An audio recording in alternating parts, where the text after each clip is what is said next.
And it is 7 o'clock on the East Coast, which means polls have just closed in half a dozen states.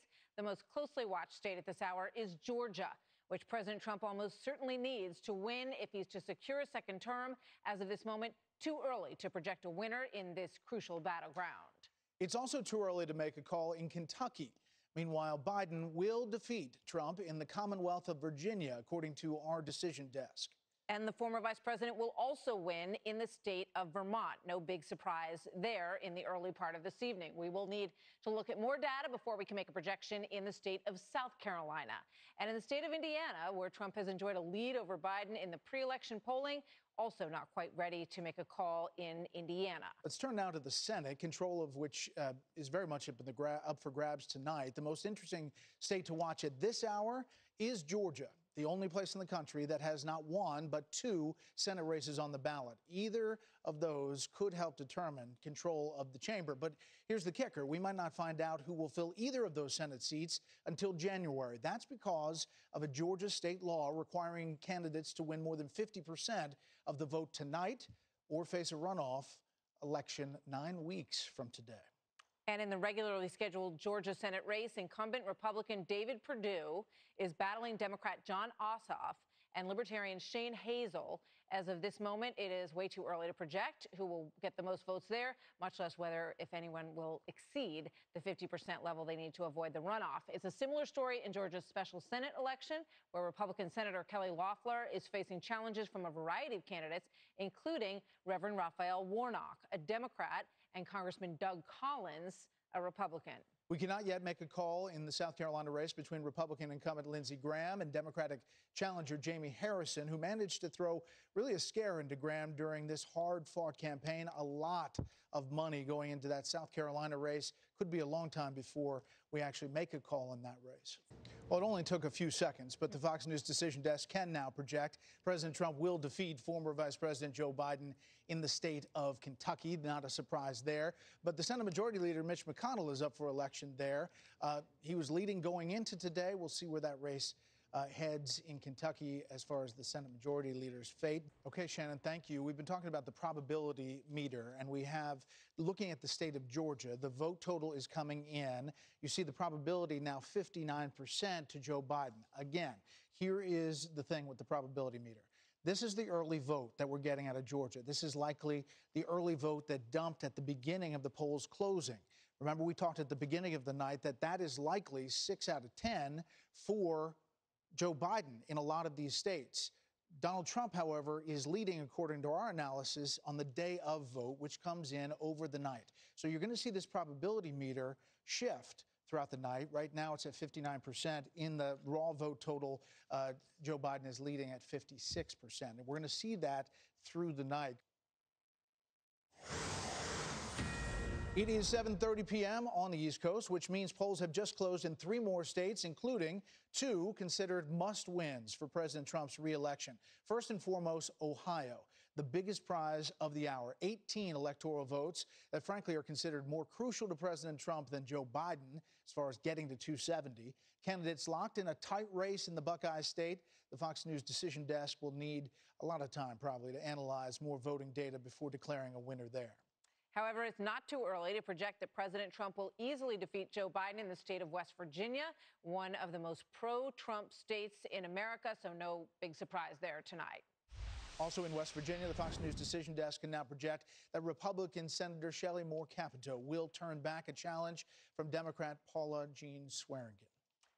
North Carolina polls were set to close at 7:30, but they are going to remain open in a handful of counties until 8:15. We'll get you an update on the crucial presidential and Senate races there as soon as we can. Some delays that kicked in North Carolina, which we heard about a bit earlier in the night. So nothing alarming there, but they got a late start. The machines in some of the precincts did not work, and they had to kind of start late, so they're going to finish late, 45 minutes. There you see the race to 270, 16-13. We've got a long way to go. Bill Hemmer is back with a look at where we stand tonight so far and what you're watching. Bill at the billboard. It is early. Brett, Martha, good evening again. We can show you, however, here in the Southeast, there is data here in Georgia and data here in Florida. To our viewers at home, sometimes this data pops up in real time, so you're going to be seeing it at home the same time we see it here. So This is live on the air mathematics, okay? Down here in Florida, here's what we had. 63% of the votes now reporting. By the way, the Panhandle is open until 8 o'clock, so another 28 minutes on the clock until polls close there. But East Coast time here, 7 o'clock, Joe Biden with a slim percentage lead here. Remember, we talked about 7 million votes cast early in state of Florida. They've tabulated about 7 million on this map here as well. So come on down here. We'll look at Miami. We'll look at Tampa and up here in Jacksonville. This is Miami.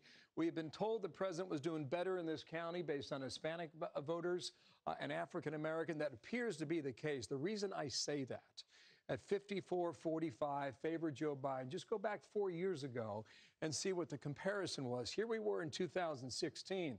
Hillary Clinton won the county with 65% of the vote. So Donald Trump clearly is in the battle here in Miami. Come back to 2020. I'll pop out here.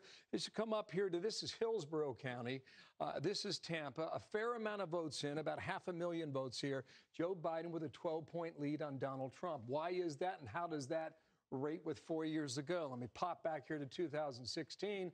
Hillary Clinton won the county. Again, the vote totals are very similar right now, so they might be getting very close to maybe 90% or plus of the total vote in Hillsborough County. She had 53.5% of the vote.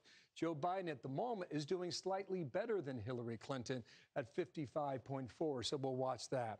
The other thing I saw up here, this is Jacksonville, Duval County, Joe Biden here with the lead over Donald Trump. I was watching this a moment ago during the commercial. This is razor tight 4 years ago. We'll see how this breaks down. Again, more vote to be counted in Jackson. As you see that right? Oh, there it is. Just then, that county right there from 2016 was red. Pop up here to Georgia. We talked about the counties to watch east of the Mississippi River. I know Brett and Martha, we've talked about this before. This is Atlanta right here in the surrounding counties. This is Fulton County, sort of this bottle shape here. This is Cobb County. And the reason I'm focused on that is because there are suburban voters there, white voters, some African-American too. It's going to get a measure as to whether or not Donald Trump is hurting with suburban voters. There's only about half of the vote in here in Cobb County, Georgia. From 2016, it was pretty close. You know, Hillary Clinton, about 2.5 votes there. So we'll see whether or not the president can cut that gap and cut that margin here throughout the night. You guys also mentioned that Ohio closed a moment ago. Let me go to the Buckeye State. We'll see what's happening here. Well, that's what you got. All right, there's not a lot of data coming in from Ohio. Part of the reason that could be state law allows this total advance early, 3.4 million early votes cast, but they could not start processing them in Ohio until today, and right now they're doing the tabulation. We are told in Ohio that the first vote that will be given to us will be the in-person vote as of today. And then after that, we'll see the ballots that were cast prior to Election Day. A lot of these states, they have different laws, they have different rules, and they can, we'll bounce around and we'll follow the law as best as we can here. I just come over here to Kentucky. The reason I would do this only is because northern Kentucky here, it borders the Ohio River with Cincinnati. So let's see what's happening here in counties like Boone County. Right now, the president, 66%. Pop on over here to the east, Kenton County, 56, almost 57%. Not a ton of votes in here yet, but they're working their way up. Go back to 2016. These were counties where President Trump won 64% of the vote. I'll just come over here to Boone County, 72% of the vote. Here's another one, Campbell County, 63% of the vote. So as the numbers come in, we'll be able to get a better sense as to whether or not the president is, come back to 2020, whether or not the president is meeting his margin from 4 years ago. If he is, he's in for a good night. If he exceeds that, a really good night. If he's below that, there will be concern in the Trump team tonight as to whether or not they can pull this off in 2020. So we're watching it. Pennsylvania's coming up in about 20 minutes or so, guys. You know, Bill, we know that in the Panhandle, the polls close in about 24 minutes, but some polls have closed in other parts of Florida. Obviously, down in Florida, you have key places like Sumter County, where the Villages is, that both campaigns have focused on. Do you populate, is there vote total coming in from those places? There is a vote total. There's not a percentage breakdown. In other words, you can look at this, Brett, 67% in Sumter County. You're right. Villages, seniors, how are they breaking right now? Do they have concerns about COVID? Are seniors voting differently in Florida than they are perhaps in Pennsylvania? President's at 67% of the vote, about 58,000 raw votes. From 2016, he was at 70% with 52,700 raw votes. So that's about, quick math again, forgive me, but it's about 70,000 plus here from 2016. This year, we've got about 70,000 votes in here, too. So what we cannot see through the projections we're getting from the Associated Press is the percentage in this county of the vote. You can find that on the Secretary of State's website, et cetera. But this only lets us know that we're pretty close to 100%, but not entirely there. If this is as far as Donald Trump gets in Sumter County, and that's where he was 4 years ago, he's got some work to do in that part of Florida. But again, it could be offset in different aspects. I can tell you, on the phone with the Trump campaign throughout the day, they're confident about Florida. They say they're in the game in Georgia, North Carolina as well, Ohio also. What they will hedge a little bit on is Pennsylvania. They believe it's too close to call. And then as we work back into the upper Midwest here, Michigan, Wisconsin, Minnesota, some of the campaign on the Trump side argue they're in it in Minnesota. We'll find out through the course of the night here. But Wisconsin and Michigan, they were hedging their bets a little bit. They believe those states, at least the folks I talked to, were too close to call. More coming up shortly. All right. Well, Bill, let's go down to Georgia real quick. Is that where you wanted to go? I want to go to North Carolina, but let's go to Georgia, and then we'll go to North Carolina. I thought I was reading her mind. Georgia, around Atlanta, those areas, the suburbs, Fulton County, DeKalb County. Yeah, at the moment, no information in here yet from DeKalb County, which is east of Atlanta. No information yet in from Gwinnett County either. This is Fulton County. This is what it's given us right now. Donald Trump's got 161 votes and Joe Biden has 146.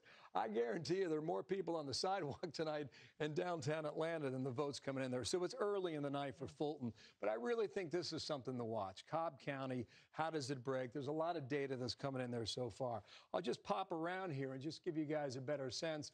Fayette County, minimal.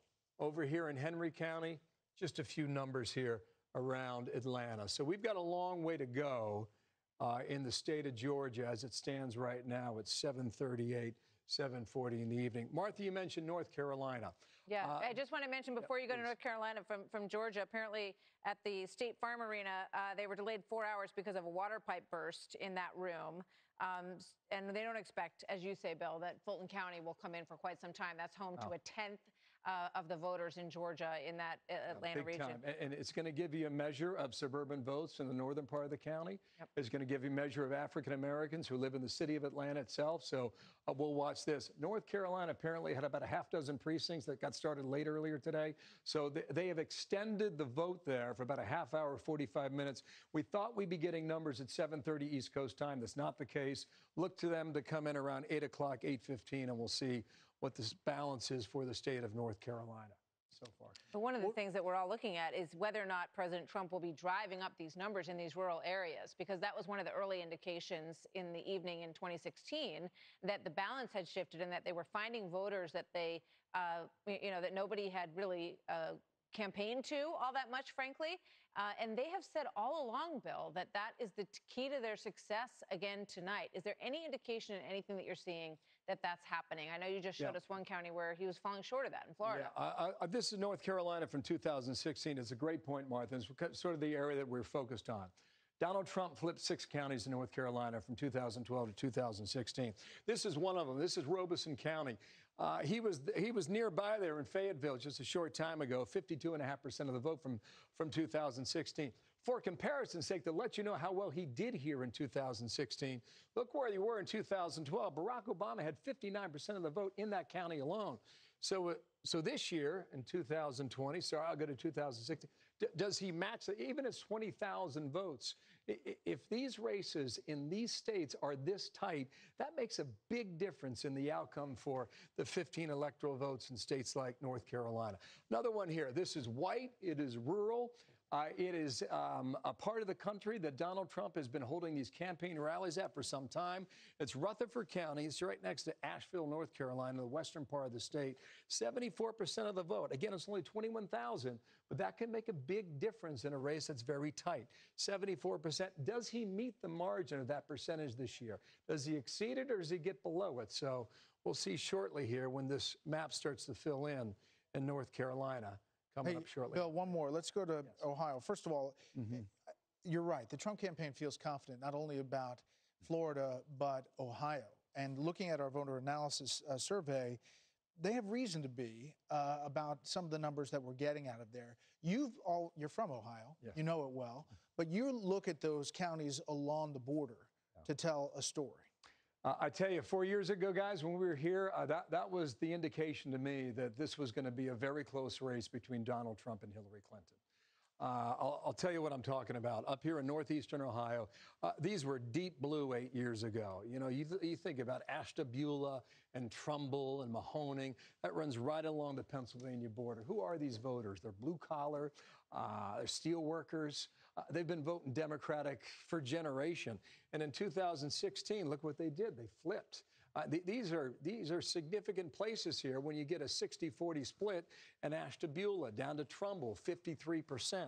Mahoning County, where you find Youngstown, the president did not win that county, but he came as close as you have seen for any Republican in decades. And Brett, I knew at that moment that Donald Trump was in this campaign when a lot of people thought he was out from 4 years ago. So how do we look at that now across the border here in Pennsylvania? All these counties here, he was just here in Butler County over the weekend. He had some 50,000 people turn out, 61,000 raw votes there from 2016. But you pop around here and you look at his margins, 76.8, 68.5, 80% in some of these counties. He needs these numbers to offset the following. This is Philadelphia down here. This is Pittsburgh and Allegheny County. Philadelphia clocked in 560,000 votes for Hillary Clinton in 2016.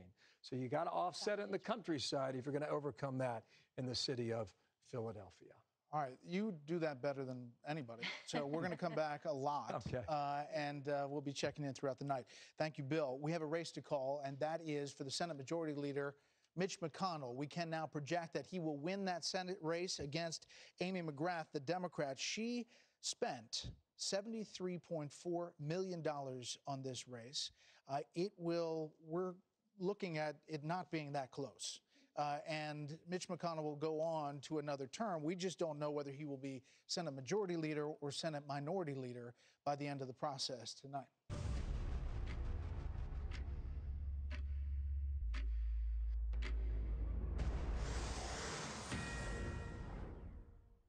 It's 8 o'clock here in New York City. Polls have just closed in another 16 states. Let's begin with the big prize, Florida, the biggest electoral prize of this hour and a must-win state for President Trump if he is to secure a second term.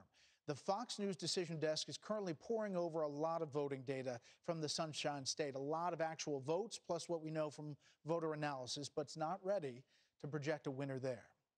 Very tight, as expected, in Florida as we wait for the rest of that to come in. And while Joe Biden could win the presidency without Florida, he would have a much tougher time without Pennsylvania, where both candidates have focused so ferociously over the course of the last several days. It could be a while before we know who wins the Keystone State. It could be days or weeks, perhaps, before we know what happens in Pennsylvania. It didn't begin to process their mail-in vote until today. They've also got some counties that they won't even begin counting until Wednesday. They're going to go through the day of vote in Pennsylvania, and then in those 7 counties, they'll start opening envelopes and beginning the mail-in vote. I'm more optimistic. It is not, however, too early to call the winners in a dozen other contests, including the District of Columbia. In fact, let's start with our nation's capital, liberal stronghold. Biden will easily defeat President Trump, according to our Fox News voter analysis. Not surprisingly, Biden's home state of Delaware will also vote decisively for the former vice president. Biden will also coast to victory in Massachusetts, according to our Fox News decision desk. And the reliably blue state of Rhode Island will also be added to the Biden column tonight. Ditto for Connecticut, where the former vice president will coast to victory as well. Biden will also prevail in Illinois, where the president has long railed against the violence in Chicago. He will also pick up the perennially blue state of Maryland, according to the decision desk. And finally, Joe Biden will win the state of New Jersey. So a big blue run for him in those states, none of which are surprises tonight. President Trump also racks up some electoral votes at this hour. The Fox News decision desk can now project that Trump will easily win the state of Alabama. We're also watching a Senate race there. The president will also prevail in Mississippi, according to the Fox News voter analysis. You will not be shocked to learn that the Republican president will breeze past his Democratic challenger in the state of Tennessee. Fox can also project that President Trump will win Missouri, which has now voted Republican in 6 consecutive presidential contests. The president will also beat Joe Biden in Oklahoma, according to our decision desk. One of the few states where we cannot project a winner at this hour is New Hampshire, where we need to analyze more voting data before making a call in the Granite State. Finally, let's turn to Maine, one of the 2 states that does use the winner-take-all method for allocating electoral votes. They do not. Actually, they split out one. Our decision desk can now project that Joe Biden will win 3 of Maine's 4 electoral votes. But again, there's another one that's split out. We don't have enough data yet to determine the winner of Maine's 2nd congressional district, which represents the state's 4th electoral vote. That importance of that one vote really could loom large if the national electoral contest comes down to the wire. The other one that splits it out, Nebraska. So Maine is also a state that has a very closely watched Senate race at this hour. Republican Senator Susan Collins is trying to fend off a challenge from Democrat Sarah Gideon in a race that could help determine overall control of the Senate. It is too early to make a projection on that race at the moment. The other big Senate race of the hour is in Alabama, where incumbent Democrat Doug Jones faces a strong challenge from Republican Tommy Tuberville. Too early to call that contest, which, if Tuberville prevails, could be the first Senate flip of the night, and that would leave them with only 3 pickups in the future if they were to do that. And there you see the balance of power. Fox News can project that Republicans will keep their Senate seats in Tennessee and Oklahoma, while Democrats will keep their Senate seats in Illinois, Maryland, New Jersey, and Delaware. All of the other Senate races in the states where the polls have now closed are still too early or close to call. The same for gubernatorial races. We'll bring you any surprises in that as we get them. So let's take a look at the electoral map right now. You've got 56 for President Trump, 91 for Joe Biden. It's almost as if, you're playing the what-if game, and we're easily starting to fill in some of the ones that you punch in that are givens, essentially, across the map. And the battleground states, obviously, are going to be blank for some time this evening. If we could just pull up North Carolina and Ohio again, just to demonstrate what we were talking about earlier tonight, about how some of these states are going to look very red or very blue early on in the evening, but we're still waiting for more data, obviously, to come in these places, because the mail-in vote leaned heavily towards Biden, and the walk-in vote today is, you can see 65-31 in North Carolina, and we'll get Ohio up there as well. But this is where we want to be cautious. Right. And you see less than 1% of the precincts in, and you see the numbers on the screen. And in the states that we can make a projection, that's based on our voter analysis and where our decision desk knows that state's going to go. Bill Hemmer is back with a look at where things stand tonight. So far, some key states. We talked about Florida. We're talking about Pennsylvania all night long. Yeah. Bill? Hey, guys, good evening again. Let's let our viewers know, again, this is real-time data. You're seeing it at home the same time we're seeing it here. In Florida, you got 82% of the vote tallied now, okay? Talk about the panhandle. It closes at 8 o'clock a moment ago, as we mentioned. So these counties that are gray will start to fill in, and indeed they are red. I would expect this, based on 2016, a lot of Trump votes to be right here in the panhandle. As it is right now, 83% of the votes in. President with a half-point lead now in the state of Florida. You've got upwards of 9 million votes cast. And just for a comparison vote, your advance vote was around 9 million, too. And Florida's been counting all day, so this runs right along with what we sort of anticipate in terms of raw numbers in that state. Again, about a 0.7 lead there. The Trump team felt very good about this state about midway through the day today, and they continue to feel that way now. We'll see whether or not that holds. I mentioned Georgia here. I'm just going to pop up these East Coast here. We're only about 11% of the vote in Georgia. President with a slight lead there, but often it takes time to figure out where the vote's coming in from. Remember, this is Atlanta, Fulton County. So some more votes are starting to come in from Atlanta. Joe Biden, 58,000 raw votes. President Trump with 13,000. That's going to change throughout the night here. While we got the time here, you guys mentioned North Carolina. Been a little stubborn, only because they had a bit of a delay. It's supposed to be 7:30, got laid about a little bit past 8 o'clock. So as it starts to fill in here, not a ton of data here. We can start poking around. Well, this is Robinson County. We just talked about this a moment ago. President, big numbers there from 4 years ago, and right now too early really to get a measure. Well, the president's going to win this county. We know that. We can say that. By what margin is something that is still outstanding. You guys mentioned Pennsylvania. Here we go. It is now closed, and this is the amount of data that we have from the Keystone State. Hey, it's early. I told you it was early, right? So, indeed, it's early. While I've got you here, let's go over to Ohio. And if you guys got questions, go ahead and jump in here. But this is now 35% of the vote is in now in Ohio. And so we got a ways to go right here. But Joe Biden, remember the early night 2 hours ago, we said this thing's going to take different turns and twists. It could be diabolical in a sense because the vote could come in heavy blue and it'll shift to red or vice versa. So we'll be patient with this and see. All right, don't look at the map. What's the 5th county down on the left? No, I'm just kidding. But show us where you're looking. Like, where are you focusing on? A couple of things here. This Cincinnati down here, Hamilton County, Franklin County is Columbus, Cuyahoga is Cleveland. So those are your 3 Cs. One thing, Brett, we talked a couple minutes ago about the northeastern corridor here. This is Trumbull County now. Okay, I'm looking at raw votes here. Don't have the entire vote for the percentages for the total vote for the county. Joe Biden's got 33,000 votes. Donald Trump has 24,000. Do the quick math, right? 55,000 votes. From 2016, in that county, they had 90,000 votes cast, and Donald Trump beat Hillary Clinton by 6 points. So you've got a ways to go right here, but based on this, Joe Biden seems to be in a pretty decent poll position at the moment. We'll see what other precincts clock in here in a moment. So I'm watching that. I'm watching Cuyahoga. Pop down here to Hamilton County. This is Cincinnati. Just a few votes in right now. There's a big congressional race there. Steve Chabot's up for re-election. It's gotten a lot of attention down here in the 1st District. Here's what I would say. This is Warren County. This is suburban Cincinnati. This is where people who grow up in Cincinnati move when they become adults and they want to have a larger piece of land and a larger home and raise their family. There's been a lot of suburban flight into Warren County for the last 20 years or so. So it gives us a measure right now about how these people are thinking. Donald Trump, 50,000 raw votes. Joe Biden, 36. How does that compare to 2016? Donald Trump got almost 70% of the vote in Warren County. Right now, he seems to be doing rather well in Warren County, and we'll see him again as the vote starts to trickle in. So just punch up here. Delaware County is north of Columbus. It's early. You pop down here to Franklin County. This is one of these counties that a lot of people have their eye on for people who are leaving the Republican Party. So we'll keep an eye on that. Just for comparison's sake from 2016.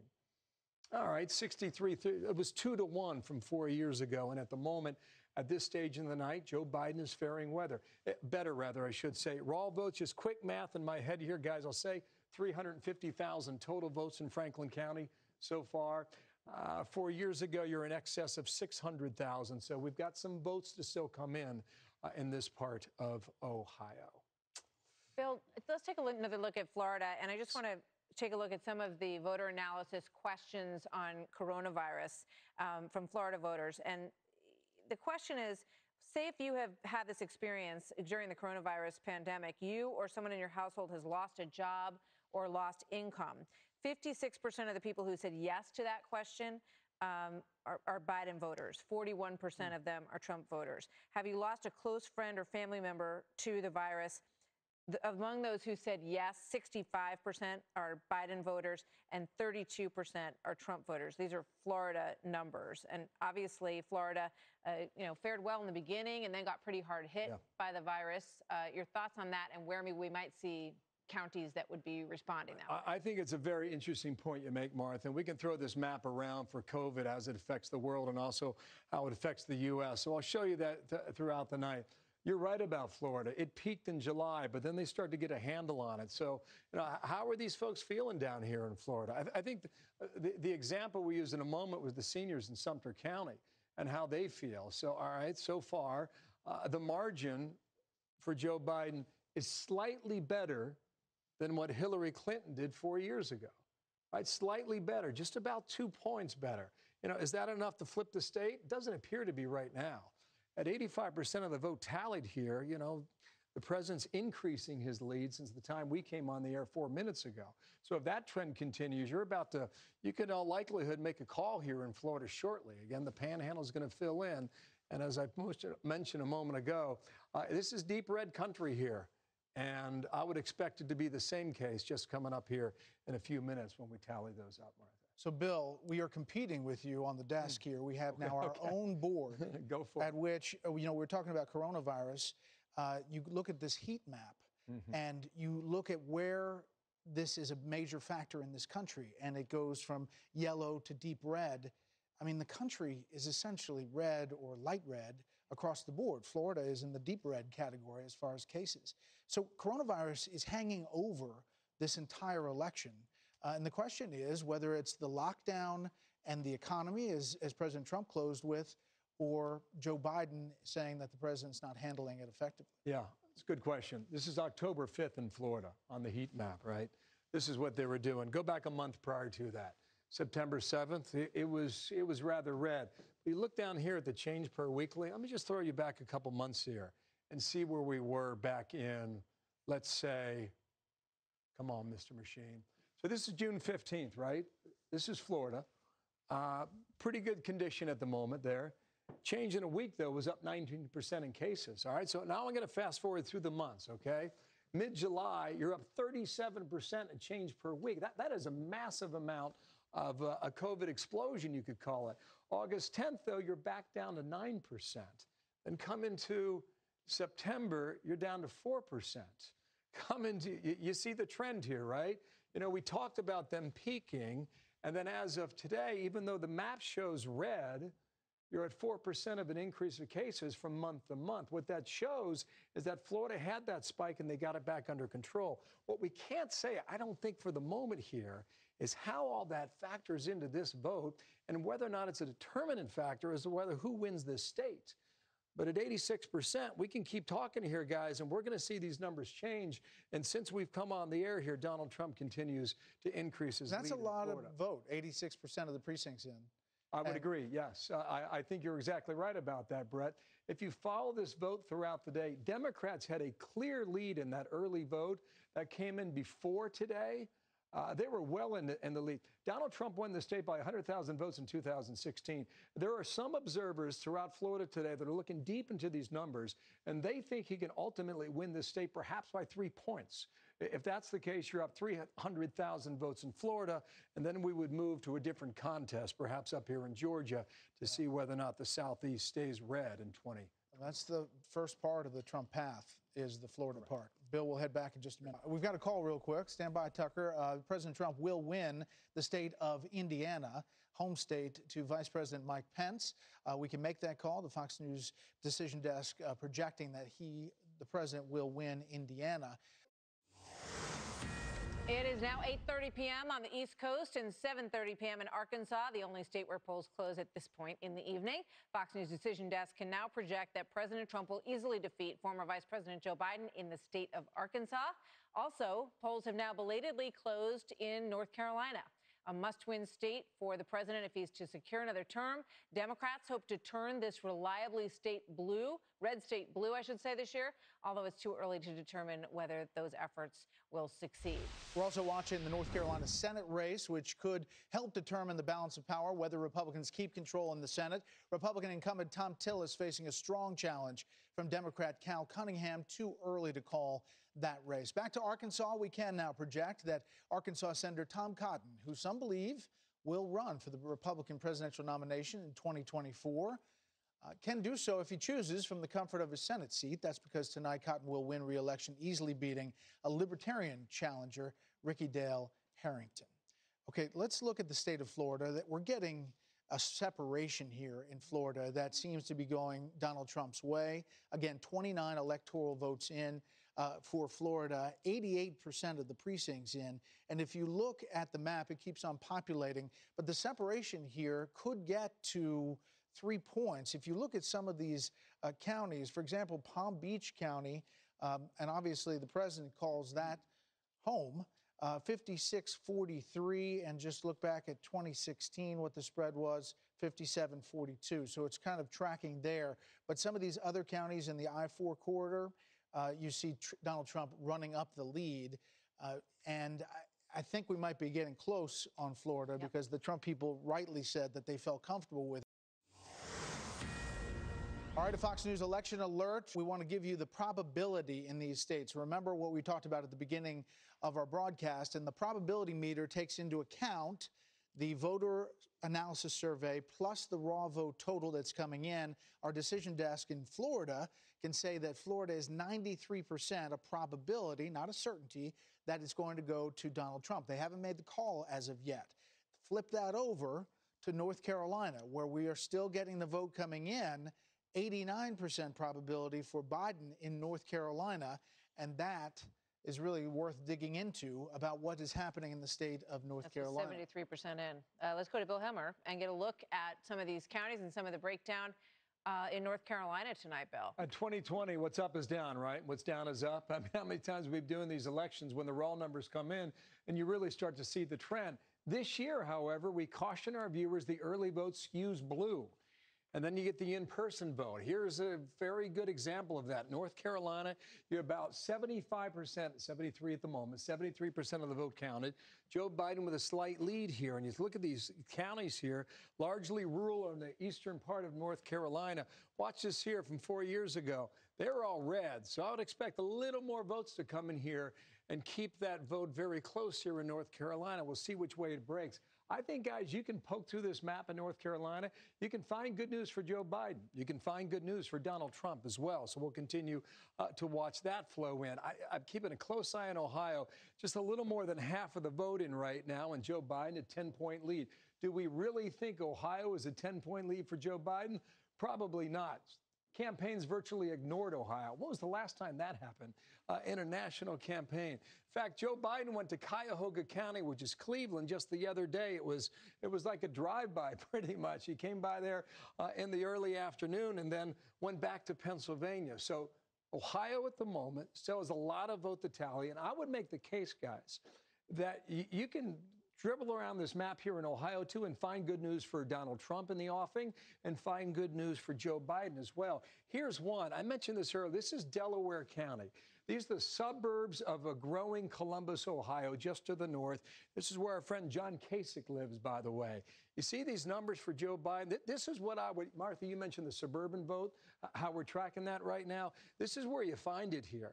Joe Biden by 10 points over Donald Trump. You got a lot of votes in for that county right now. You see how it was flipped 4 years ago? If you're the Trump team, you don't want to see this kind of result right now in 2020. But a few more counties to follow in here. These are largely rural, right along the Ohio River. So I would expect now this to tighten very soon as we look. Let me just pop out here, guys. Sorry, there it is. I would expect this number to tighten over the next hour or two as the in-person votes are cast and tabulated that came into Ohio today. Again, sticking there at 55%. I don't know what the probability meter says in Ohio right now, but I imagine it's pretty close, guys. Let's go. Do we mind popping into Georgia? And, sure can. Yeah. No, we had that delay in Fulton County, and that is right around Atlanta. That is really a place that Biden has to win big. Right now, Donald Trump's up in the overall vote. What are you looking at? Here's Atlanta right here, right? Fulton County. So it stretches well into the north here. And we got a lot of votes to tabulate here between Biden and Trump and Fulton County. I pop out here to Cobb County. Joe Biden with a lead about 2-1 right now. Still some votes out there in Cobb County. Pop over here to DeKalb.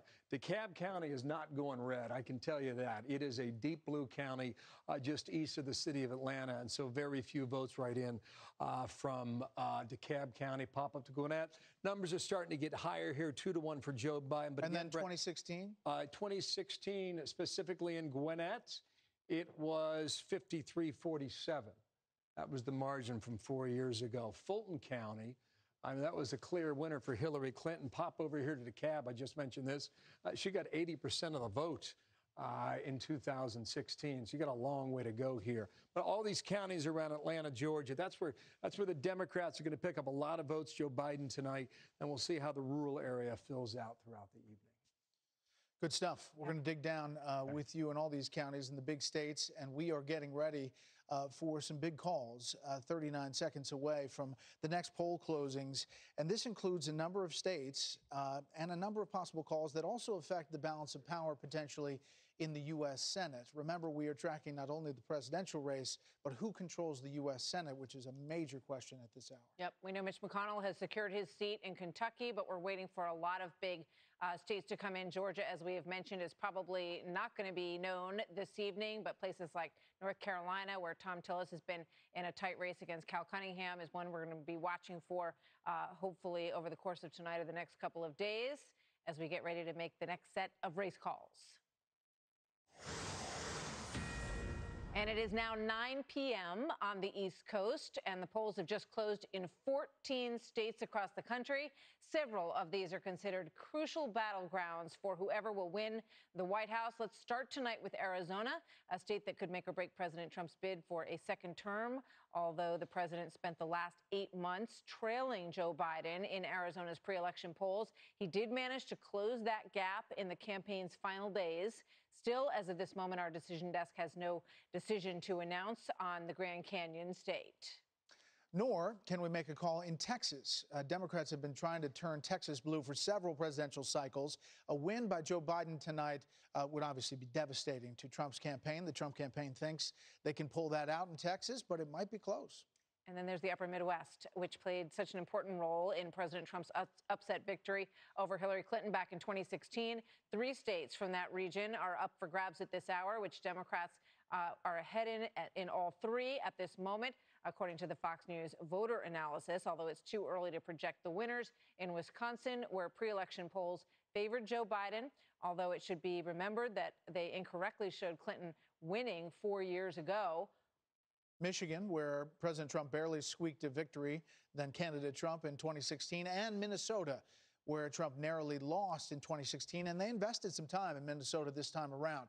We can, however, project that President Trump will beat Joe Biden in Kansas based on our voter analysis tonight. And the Republican president will also defeat his Democratic challenger in the state of Louisiana. In Nebraska, one of 2 states that does not use a winner-take-all method for allocating electoral votes, Trump will win 4 of the state's 5 electoral votes there. Too early to project a presidential winner in Nebraska's 2nd congressional district, which represents the last electoral vote. Remember, Maine's the other one. We still haven't called that other congressional district there either. And similarly conservative Wyoming, President Trump will rack up another easy victory there. And the story is the same in North Dakota, where the president comes out on top. And unsurprisingly, Trump also wins South Dakota. In New York, the Fox News decision desk can project that Joe Biden will cruise to an easy victory over President Trump in a place that he used to call his hometown. He calls Florida home now. Biden will also win the state of Colorado, according to our decision desk there, but too early to project a winner in New Mexico, where Biden enjoyed strong support in pre-election polling. All right, let's turn now to the Senate races, where polls have just closed. The first state, Colorado, where our decision desk can now project that Democratic Governor John Hickenlooper, the former governor there, will oust Republican Senator Cory Gardner in the first Senate flip of the night. Remember, Democrats need 4 net, or 3 and the White House, to take over control. This is 1 net in the Democrats' column. Another closely watched Senate race is the special election in Arizona, where Republican Senator Martha McSally faces a strong challenge from Democrat Mark Kelly, a former astronaut. Kelly currently has a lead over McSally, but again, it's too early to call that race. Similarly, Michigan Senator Gary Peters, a Democrat, is ahead of Republican John James, although it is too early to project a winner in that race. Finally, Fox projects that Republicans will keep Senate seats in Nebraska and Wyoming. Whew. Made it through that one. Yeah, that's a long list. That's We got a lot one. of information in there. I mean, yeah, obviously some of those races President Trump has spent a lot of time on. In Michigan, pulling for John James, a veteran who has run before in the state of Michigan and running again now. Gary Peters giving him a run for his money. That one, as we said, too close to call at this And point. really, Or Michigan, too early to call, I should say. Yeah, Michigan, where it goes on the presidential, as you look at the race to 270, it's now 129 to 94. How Michigan and the presidential race fares there could affect that Senate race very closely. If you mention his name, as in the debate, we have to bring him in. Bill Hemmer. Bill Hemmer's at the board. Pull up Ohio. You can ask him questions. Well, no, I just actually, can I tell you one thing, Bill? You sure can. Yeah, my son, Peter, has just sent me an email, and he says, does Hemmer really know all of those counties, or is he reading off a teleprompter? And I said, right here. do not tug on Bill Hemmer's cape. No, exactly. You tell him I said hello, too, Chris, okay? Yeah, but are you reading off a teleprompter, or do you really No, I'm just looking at this monitor right here, which shows me you, actually. And you, listen, I think don't start pointing at various points in my face. This is a perfect time to mention the race of 1876, where you and Britt covered that, right? And so now's a perfect time to let you know. Focus. Play nice here. That Brett and I covered the election of 2000 in Tallahassee, and that's where Brett and I became friends for the first time. That is true. But You're at another network. We've got that on you guys, okay? But all right, so let me ask you about Yes, the Biden campaign claims that they're overperforming in the suburbs of an area that matters a lot to you, Cincinnati. Is that true? It is true at the moment, based on what I can see a little bit. I would actually buy that argument more so up here in Franklin County, which is Columbus, and up here in Delaware County, where I talked about a little bit before. It's a growing part of the state. Also a lot of farms, too, up in Delaware County, too. But I can buy that part of the state a little more than I can the argument in Cincinnati. What I will tell you, Chris, however, so what are we? Our pop out here, we're at 59% of the vote in Ohio. And this is Montgomery County. That is Dayton, Ohio. That is one of a few counties that the president flipped from 2016 to 2020. So what's happening in Dayton, Ohio? Joe Biden's got a clear lead, 60 to 38% right now, but the raw numbers still are a bit on the low side. We're going to get that probably another double, I would say, in Montgomery County. I would also say, since you're talking about the suburbs of Cincinnati, this is Butler County, it's north of Cincinnati, the home of Miami University, Oxford, Ohio, class of 1987. So this is Donald Trump right now with 64% of the vote from 4 years ago. You see the raw numbers right there, about 160,000. This is where we are now. We're about 110,000, so at least 50,000 votes are still outstanding. Trump's at 53.7. Just go back again, he was at 64.8. He could get there, but again, a lot of those votes right now outstanding would have to go to him. So I can buy that argument a little bit, Chris, I think, but so much of, come on, so much of this, 41% of the vote, is yet to be. All right, Juan, Dana, Britt, you're in the game here with Bill. So he's in. Go ahead. You can ask. I want to ask Bill a question, but I do want to point something out about Colorado and Cory Gardner, who I was always kind of wondering. I heard he was in trouble, and, you know, we kind of knew that Colorado's trended blue for some time now. But listen to this number. In the state of Colorado, men versus women in the vote. Biden won the men vote 49 to 47, but listen to this number with women, 61-36. Biden over Trump. Now, it's pretty hard for an incumbent Republican running with a guy at the top of the ticket who gets crushed that badly by the majority gender in our country to win re-election, and he didn't. So who else has a question for Bill Hemmer at the board? It's Ask My Bill. son Peter does, but he's not here. Peter's not here. Peter's not here. He doesn't get to play. Juan, what about it? Peter can text me, too, by the way. Okay, I'll do that. Yeah, we'll get you on the hotline. You know, the thing is about the Cory Gardner, too, is that he was the most bipartisan member there. And, you know, as you look across these states, if a Republican is going to lose and you're looking at, you think there's going to be wholesale change, I don't really think so. Like John Hickenlooper was a governor of Colorado, and I know Colorado is more of a reliably blue state now for Democrats, but it's still fairly moderate, and so there's that.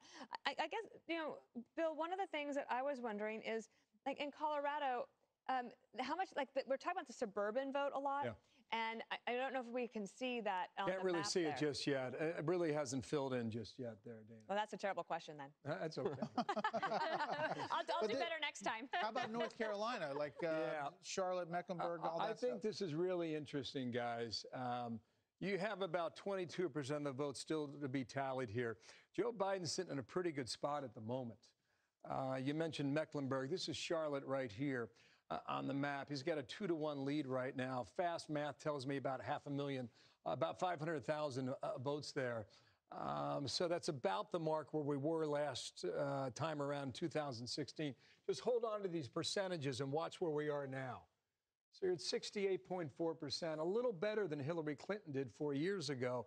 But in a race, in a state that was decided 4 years ago by, what was it, 3.5 points? You know, perhaps that makes a difference here in 2020. Just pop in here one more moment. This is Wake County, something to keep an eye on.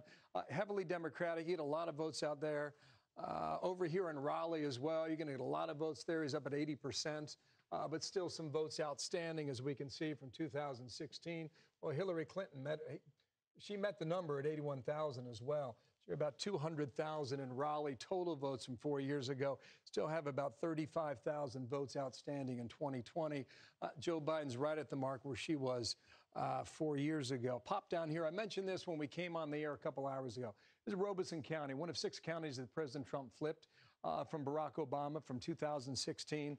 So this county here is largely rural, and it's white, and the president's got 58% of the vote. Pretty good number there in that county. From 2016, he was at 52.5.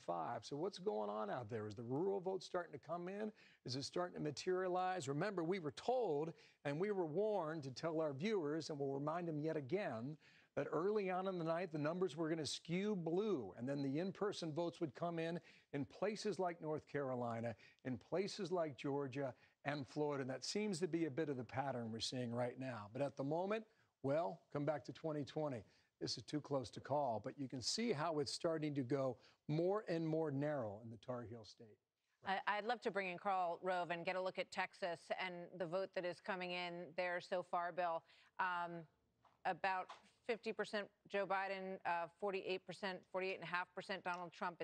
It's close, but there's, by my read, it's about 41% of the vote, and it could be a little bit higher than that. Let us know what you're seeing there, and let's see what Karl thinks about that. Rove's out of my league, by the way. Go ahead, Karl. What do you got? Karl, Well, what I do you don't got? know what that means, but I'm looking at the numbers. I've been playing with them. Right now, this lead is statewide is relatively close, about 105,000 votes. And you're right, about 40-some-odd% of the vote is still out. Bexar County, San Antonio is 88% in. Dallas is 81% in. Harris County is 82% in. Travis County, my home county, is 90% in. All of those are strong for Joe Biden. Tarrant County is 90% in. That's Fort Worth. And Trump leads there by 1,000 votes. So if you're a Democrat and you got 40-some-odd% of the vote out and the big cities are largely in, that 105 is going to disappear when Taylor County comes in, Abilene, when the East Texas, Piney Woods, Smith, Longview, others start coming in. If I'm looking at this, I'm happy if I'm in the Trump headquarters. I'm saying once again, it hasn't happened if I'm sitting in the Democratic headquarters. Karl, what do you think the margin is in Texas right now as you look at that? 105,000. Right, but percentage-wise, what would that compute to over time over the next few hours? Oh, it's over the next couple hours. Yeah. I think it's going to end up being a 3%, maybe 4% win for Trump. Do you believe that's tighter than you expected? Well, no, because we got a problem in the suburbs, and the problem that you're talking about in Ohio and some of what we've seen in other states, in North Carolina, Virginia, it's present in Texas. And look, one of the certainties of presidential politics is there are always changes. There is no continual certainty. No. West Virginia is now reliably Republican, used to be reliably Democrat. Other states, Kentucky and Arkansas, they used to be reliably Democrat. They're now reliably Republican. Things go both ways, and Texas is changing. Do you think that calculation puts John Cornyn in trouble. No, not at all. Cornyn has been consistently running ahead of the president in Texas. In fact, tonight, I bet the big story inside Texas will be that the Republicans will keep control of the state house, even after tens of millions of dollars have been pumped into the state.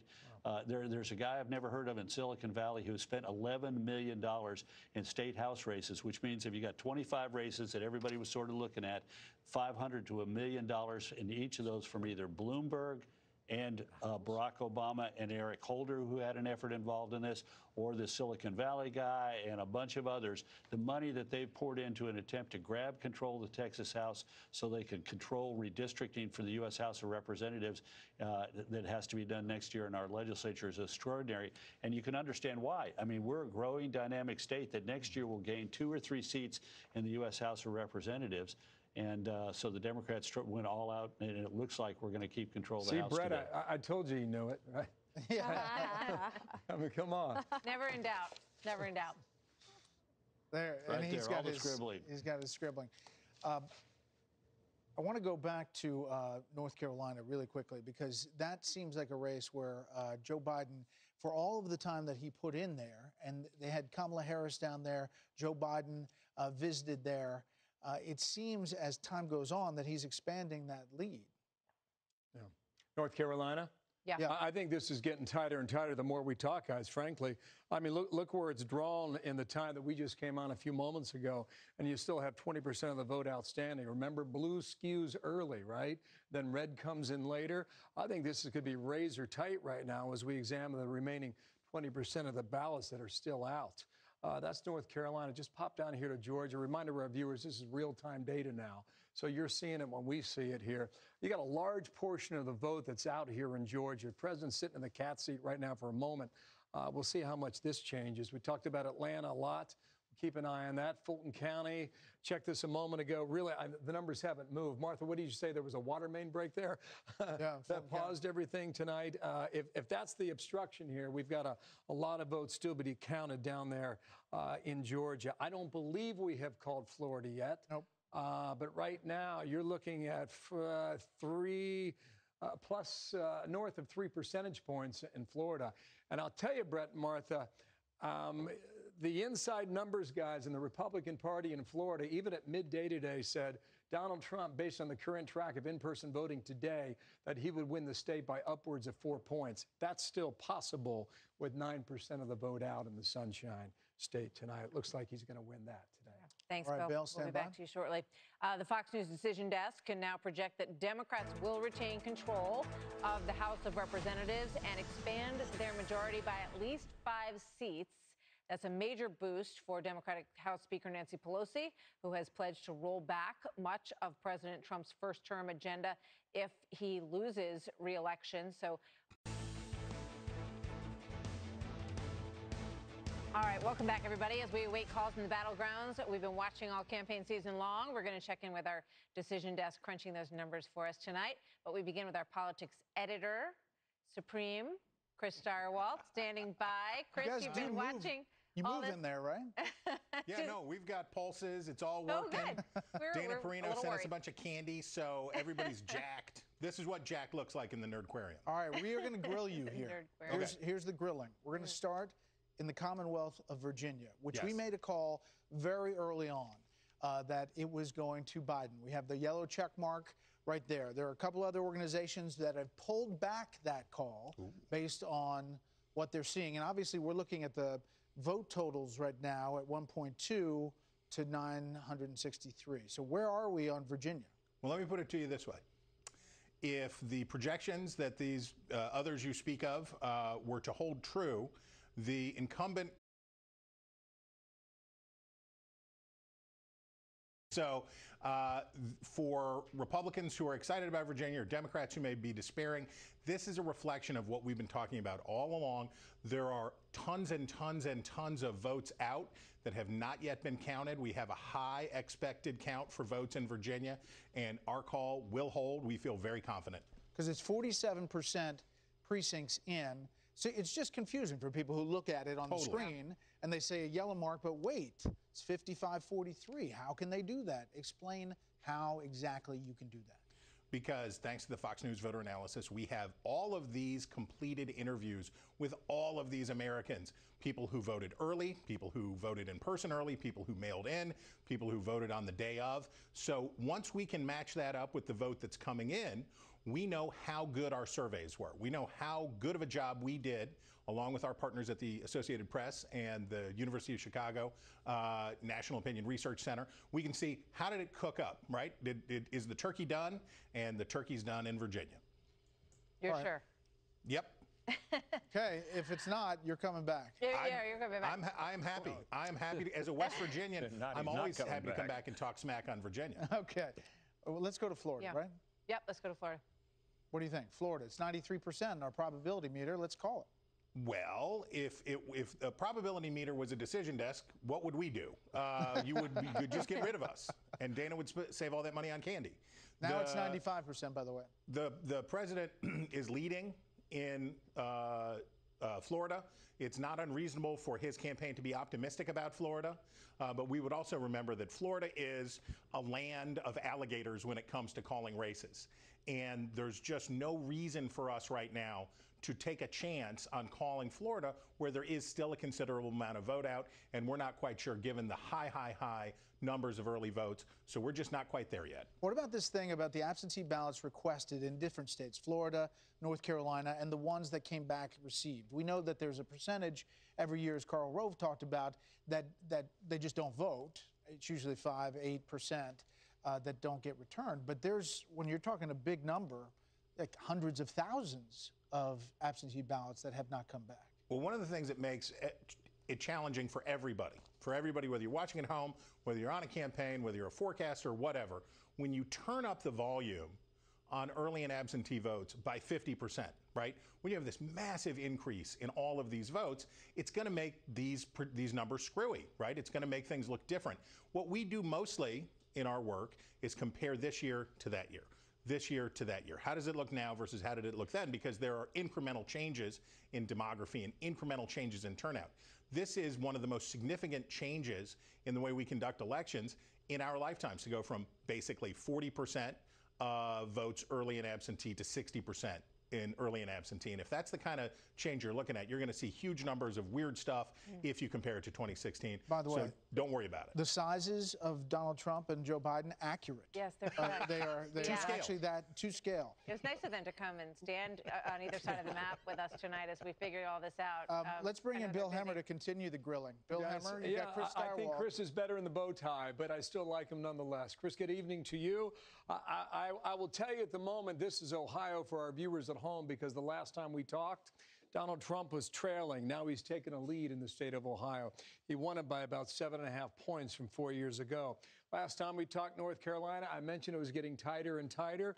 Look where the percentages are right now, 0.4%, a raw total of about 20,000 votes between Biden and Trump. Chris, are you able to tell where the outstanding vote is in North Carolina right now? So because of, again, this mail vote phenomenon, we're not able to say from whence all of these outstanding ballots have come. But I can say this, we've got to be focused on our probabilities here instead of just the raw vote. And North Carolina is a key state. It is hard to get the president home without North Carolina. It's possible. But it is a key state, and it is one of the ones we're watching the most closely. Of the remaining 14%, we can't say where it's coming from. But I can tell you, these are 3 rural counties right here that are still in gray. I was clicking in there a moment ago. There's not a ton of votes out there, but all 3 of those counties Donald Trump won in 2016. So the margin could change. But when you're talking about 20,000, you want to see it? Here we go. Go back to 2016. This is Caswell County, North Carolina. President beat Hillary Clinton by about 1,000 votes in 2016. What was the other one? Over here in Franklin County, President knocked off Hillary Clinton there by about 4,000 votes. So you got 5,000 votes right there, Chris, and we'll see how that comes in. One more state I want to point out, guys, because the map is starting to expand. Come back to 2020 here. Chris, this is Michigan with 20% of the vote in. You see the numbers tick there, real time again. This is Detroit down here. This is Grand Rapids out here where the president was the other day. Wayne County, Michigan has a ton of votes in that state, and we're just cracking the surface right now for what Detroit could bring in for Joe Biden. Hillary Clinton clocked in at 500,000 votes in 2016. So we're starting to see a little bit of expansion in the map as we move away from some of the races we were watching earlier today. Florida right now, again, about 3.5 points, 9% of the vote outs. I'll come up to Georgia and show you what we're getting here now. Half the vote is in Georgia. Chris, I don't know what you see in the Peach State, but Donald Trump right now with a 14-point lead. Fulton County is critical. A lot of votes there. I don't know what the holdup is in Atlanta, What's that? Chris. It's the busted pipe. Yeah, well, if that's the case, then they better find a plug pretty soon because the votes are scarce at the moment. What do you see there, Chris? So look, we're accustomed, whether you're talking about Georgia or whether you're talking about Michigan or any state that is, like America, a couple of blue dots in a big red ocean. It takes a lot longer to get all those votes in the densely populated urban areas in. And this is the rough math of every presidential election and in every swing state, because basically it's the city mice versus the country mice each time. This election is no different in that way, even if you add in the complexity of having the mail vote and the early vote.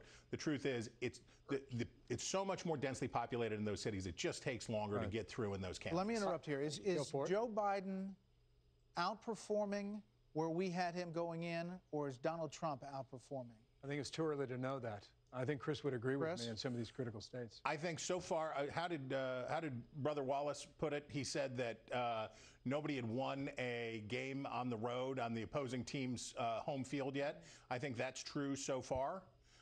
And we have not had an event take place yet that says that there's not been some cataclysm for either campaign yet.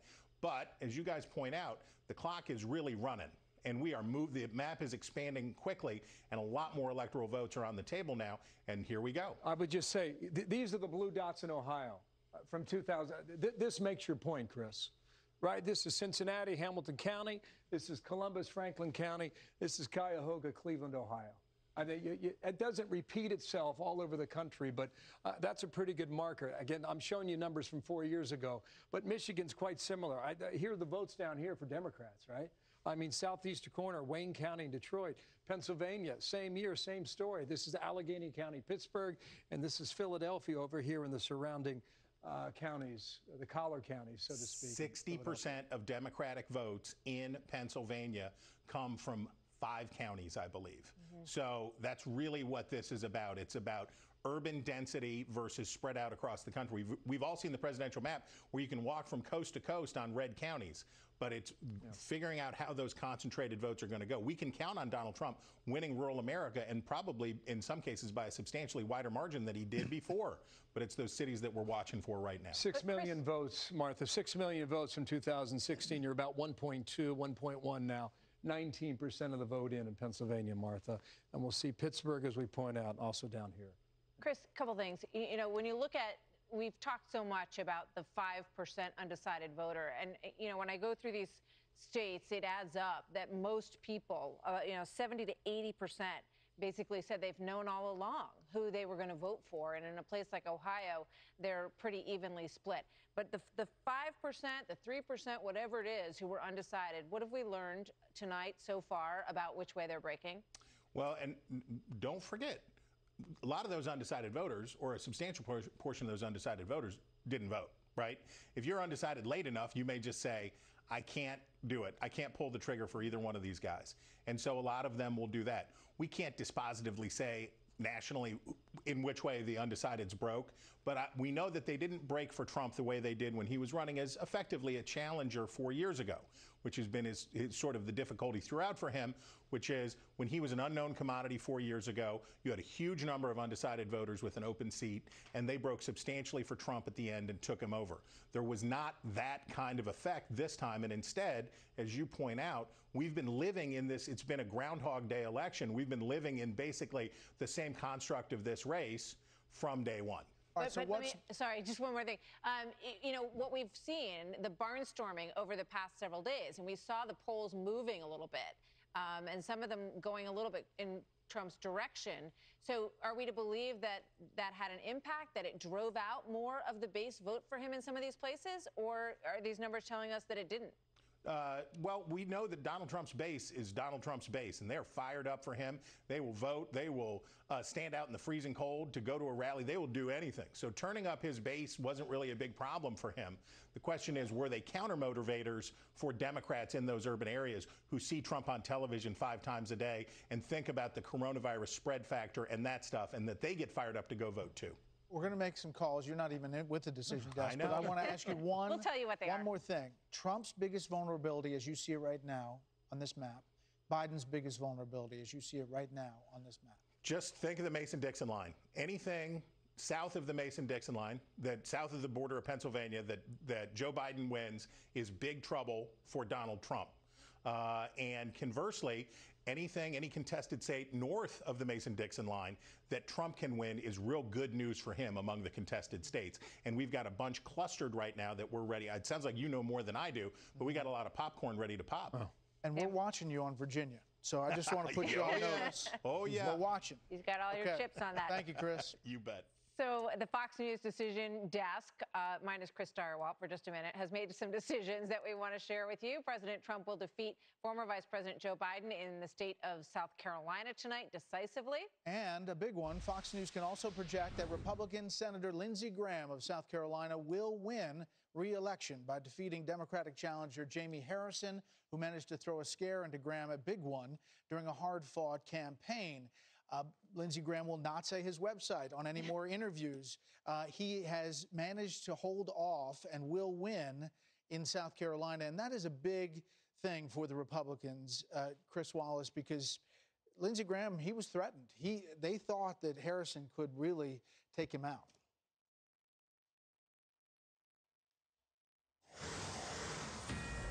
It is 10 o'clock here in New York City. Polls have just closed in another 4 states. Let's start with Iowa, where President Trump is locked in a close race with former Vice President Joe Biden. According to our decision desk, it's too early to project a winner in Iowa. The other state we're watching very closely at this hour is Nevada, where our vote analysis shows Biden ahead of Trump at the moment, although we'll need to analyze a lot more data from Nevada before making a call there.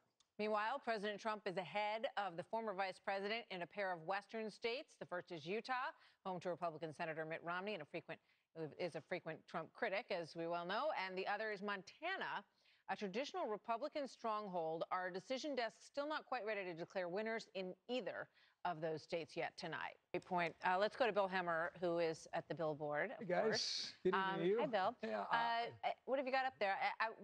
After you look at that, I'd love to look at Arizona and get your thoughts on that. Sure will. Where are we starting here? Guys, I'm going to give you a spin around here, okay? Because there is a lot of action in these battleground states right now. What the Trump campaign is saying that their election day vote is now coming home. They're also suggesting in northeastern PA that blue-collar workers are going for President Trump. Well, let's see if that's the case. 28% of the vote in right now, a small lead for President Trump over Joe Biden.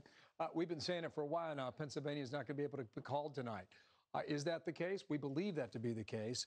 But look on up here. This is Lackawanna County. Still some votes to be had out there. This is Scranton, PA.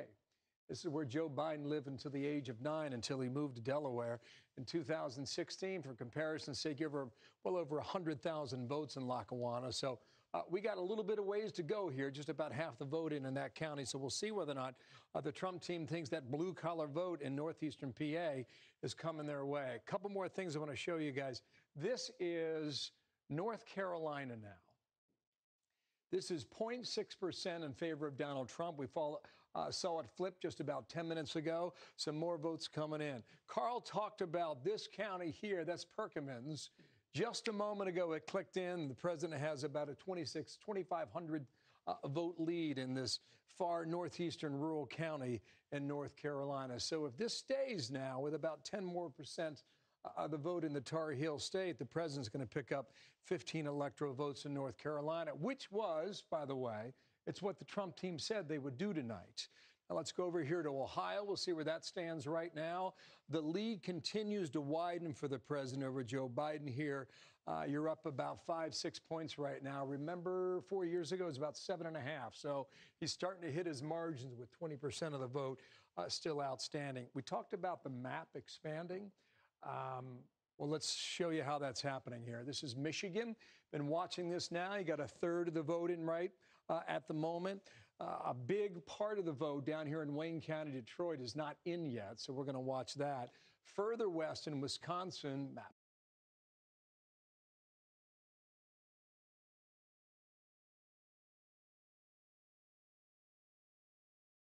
here is Green Bay up here. This is Milwaukee County.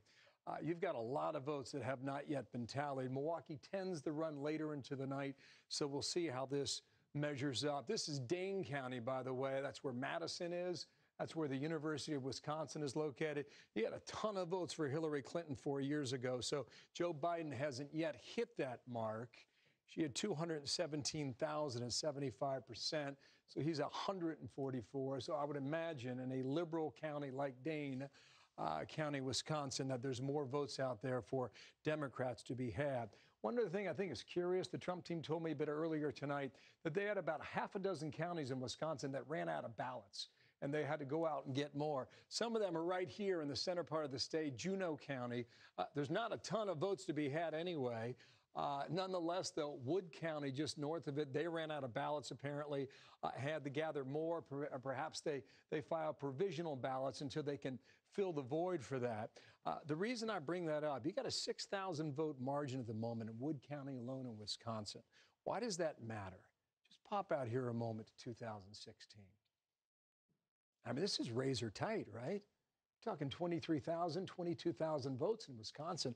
All these votes now matter in 2020 from the rural areas that Donald Trump, he's been going there. He's been campaigning. He's been working hard for Wisconsin. The campaign thinks they've got a shot. I talked with one of the high-ranking members of the campaign a bit earlier today. They had a split opinion, actually.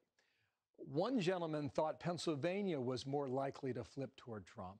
The other thought Wisconsin was. I don't know if either one is right, but they were laying odds a bit earlier today based on what they were seeing from the results tonight. You mentioned Arizona. Martha, let's go check it out, okay? You know, this is Maricopa County. This is Phoenix. You've got about 71% of the vote tally. By the way, it's the first time I've seen it. I think it's the first time you guys have seen it too, right? Joe Biden with a slight lead here now at 54 to 44. This is Maricopa. This is... Look, you win your elections here in Pima County with Tucson and up here in Maricopa.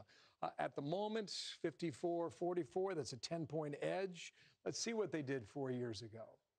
Donald Trump, pretty impressive, 51-48, so there's more votes to be had there as well. Come back to 2020, and we'll see how much more we get in here in Arizona in a moment. 11 electoral votes. We knew they closed at 9. They would not report until 10 o'clock. It's about 10:17 East Coast time, and they're rolling in, guys. So in Arizona, like those other states, the early vote we've seen from our voter analysis survey goes 6 out of 10 towards Biden in pretty much every state. But then the vote seems to fill in, as we've seen in these other states. Yeah, it's the same trend, right, Brett? I mean, the skew is blue, and then it changes throughout the course of the night. I mean, that's been the pattern back here in Ohio. That's been the pattern down here in North Carolina. And clearly in Florida. Yeah, Florida. And also, I would suggest at the moment, with a little more than half the vote in, Georgia's shaping up to be the same way. Yeah, wow. I mean, this whole question 2020 is just like that, isn't it? Yeah, about whether there's a path through the Sun Belt or through the Rust Belt. You know, we're starting to see that Sun Belt area. That's why I wanted to take a look at Arizona, and I saw that there's a pretty decent gap right now between Martha McSally and Mark Kelly, in favor of Mark Kelly, at least at this point. I think we had about 71% of the vote in the state in. So one to watch as we get a little bit closer to that one. All right, Bill, thank you. Talk you back later. The Fox News Decision Desk can now project that President Trump will defeat former Vice President Joe Biden in the state of Utah. Not really a surprise there, but it ticks up into the president's column as we go towards 270. We are watching a lot of states that are kind of on the bubble here, and we're also looking at our voter analysis surveys that talk to about 150,000 Americans around the country. So the Fox News Decision Desk can now project that former Vice President Joe Biden will defeat President Trump in New Hampshire. Let's put that up and see the impact of that on the overall numbers here. Biden 53%, 44% as we take a look at the big picture here. You've got President Trump with 115, Joe Biden with 133. You know, New Hampshire was a state that the president lost by just close to 3,000 votes last time around. And we've talked about this, but there were a number of states that early on the Trump team was looking at as places that they could turn into Trump states, places like New Mexico, Nevada, places like Minnesota and New Hampshire. So this is the first one of those four that we're seeing tonight, and it's clear that Joe Biden is very comfortably holding the lead, even more so than Hillary Clinton did. And you think about Donna Shalala, who was the former Secretary of Health and Human Services, and then she's a congresswoman. She lost her seat tonight, the Democrat. And Maria Salazar, the Republican challenger, is going to pick up that seat.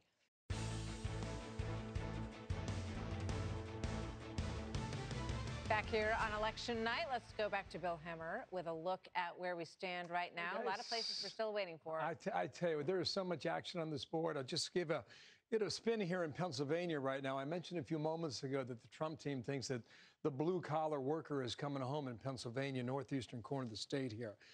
There is some evidence that's happening, although it's still a little bit early here. Lackawanna County, just keeping an eye on it because it's gotten so much attention with Scranton, PA. Joe Biden was there. Donald Trump has been there as well. So you can pop around right here. Luzerne is one of the counties that the president flipped in Pennsylvania in 2016 with an edge over Joe Biden there.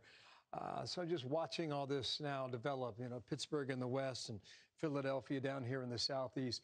There are at least 6 counties, by the way, I think it's 7 total, that have said they will not count mail ballots tonight. And all those counties were won easily by Donald Trump in 2016. Not a ton of votes here, but they go right along the border here with Ohio. Greene County is going to wait till tomorrow. Beaver County is going to wait as well. Mercer County also, where it's 73% of the vote in that county. So you're going to see a little of this action tomorrow roll in from some of these counties that said, we don't have enough poll workers to run the booths today to make sure that the vote goes smoothly, and that's why they said we're going to punt on the mail ballots until tomorrow. So we'll keep an eye on that. I mentioned the blue-collar worker. I think this is fascinating, guys. We talked about it earlier. Just want to double back a little bit to a moment here in northeastern Ohio. Here's what I want to show you. Okay, wow, it just changed yet again. In 2016, we knew Trump was in the game when northeastern Ohio was flipping. From 2012, it was all Democrat. 2016, the president flipped these counties. In 2020, look where they are again. Here is the point now, okay? Up here in Ashtabula County, president's got 60% of the votes. 4 years ago, same number here, he had 60% of the votes. 2020, down here in Trumbull County, 54.6. 4 years ago, he's outperforming his number from 4 years ago. What does that mean? That means that blue-collar Democrats who crossed over and voted for President Trump are still with him in 2020. So you can make the case now, if these voters are with him on the eastern border of Ohio, so too are the same in Pennsylvania on the other side of the border there. And that is something that will play out in days to come, guys. Thank you, Bill. I have the best campaign in the history of South Carolina. A very relieved Senator Lindsey Graham speaking about his victory, reaching out a hand to his opponent, Jamie Harrison, who spent $103 million that went into that race on his behalf. It is now 11 o'clock on the East Coast. The polls have just closed in 4 more states. The Fox News decision desk can now project that former Vice President Joe Biden will decisively beat President Trump in California, which is a 55 electoral vote haul. Huge number there. Joe Biden will also win the adjacent state of Oregon, according to our Fox News voter analysis. Rounding out the Pacific Northwest, Biden will defeat Trump in the state of Washington, but in next-door Idaho, President Trump will easily defeat the former vice president. So let's bring our panel back in with us this evening. Get a look around at how things are standing. We're going to interrupt you. Sure. We're going to make a big call right here. The Fox News decision desks can now project that President Donald Trump will win the state of Florida, 29 electoral votes, and he will win it convincingly. Absolutely. 51.3 and 47.8 for President Trump and Joe Biden, respectively. Joe Biden spent a fair amount of time in Florida. The president put a huge press in Florida, spent a lot of time there. It's his home state, as he refers to it these days, with his home there in Palm Beach. We've seen a great turnout for him among seniors, among Hispanic voters, very strong support for the president among Cuban Americans. A lot has been said about his effort to reach them with stories about socialism and the prospect for a more socialistic government in this country, something that resonated quite a bit with Venezuelan and Cuban residents in the state of Florida. So, it's obviously a very interesting dichotomy, the state of Florida, Brett, as you take a look at it. And it is a real cross-section of Americans. So many people move from New York there. So many people move from all over the country there. And it's very representative in many ways. We started this talking about Senate races, and before we had the Florida call, which is a big call, but again, doesn't change the dynamic where we thought it was going to go. Nobody's taken one that's a surprising stop. The National Republican Senatorial Committee is saying, Britt, that they right now are outperforming their modeling going in. And so they are looking at races like North Carolina optimistically. They are looking at races like Susan Collins in Maine optimistically, even though it's early. And here we go. We can make a projection. The Fox News decision desk can project that Republican Tommy Tuberville will unseat Democrat Senator Doug Jones of Alabama, the first and possibly only Republican pickup of a Senate seat tonight. Alabama, remember, this is the Jeff Sessions seat that he was trying to get back, lost to Tuberville in the primary. And that evens out the Cory Gardner loss in Colorado and leaves us at square one in terms of moving that balance of power in the Senate. We can also now project Louisiana Republican Senator Bill Cassidy has won his reelection as well. And not a surprise there.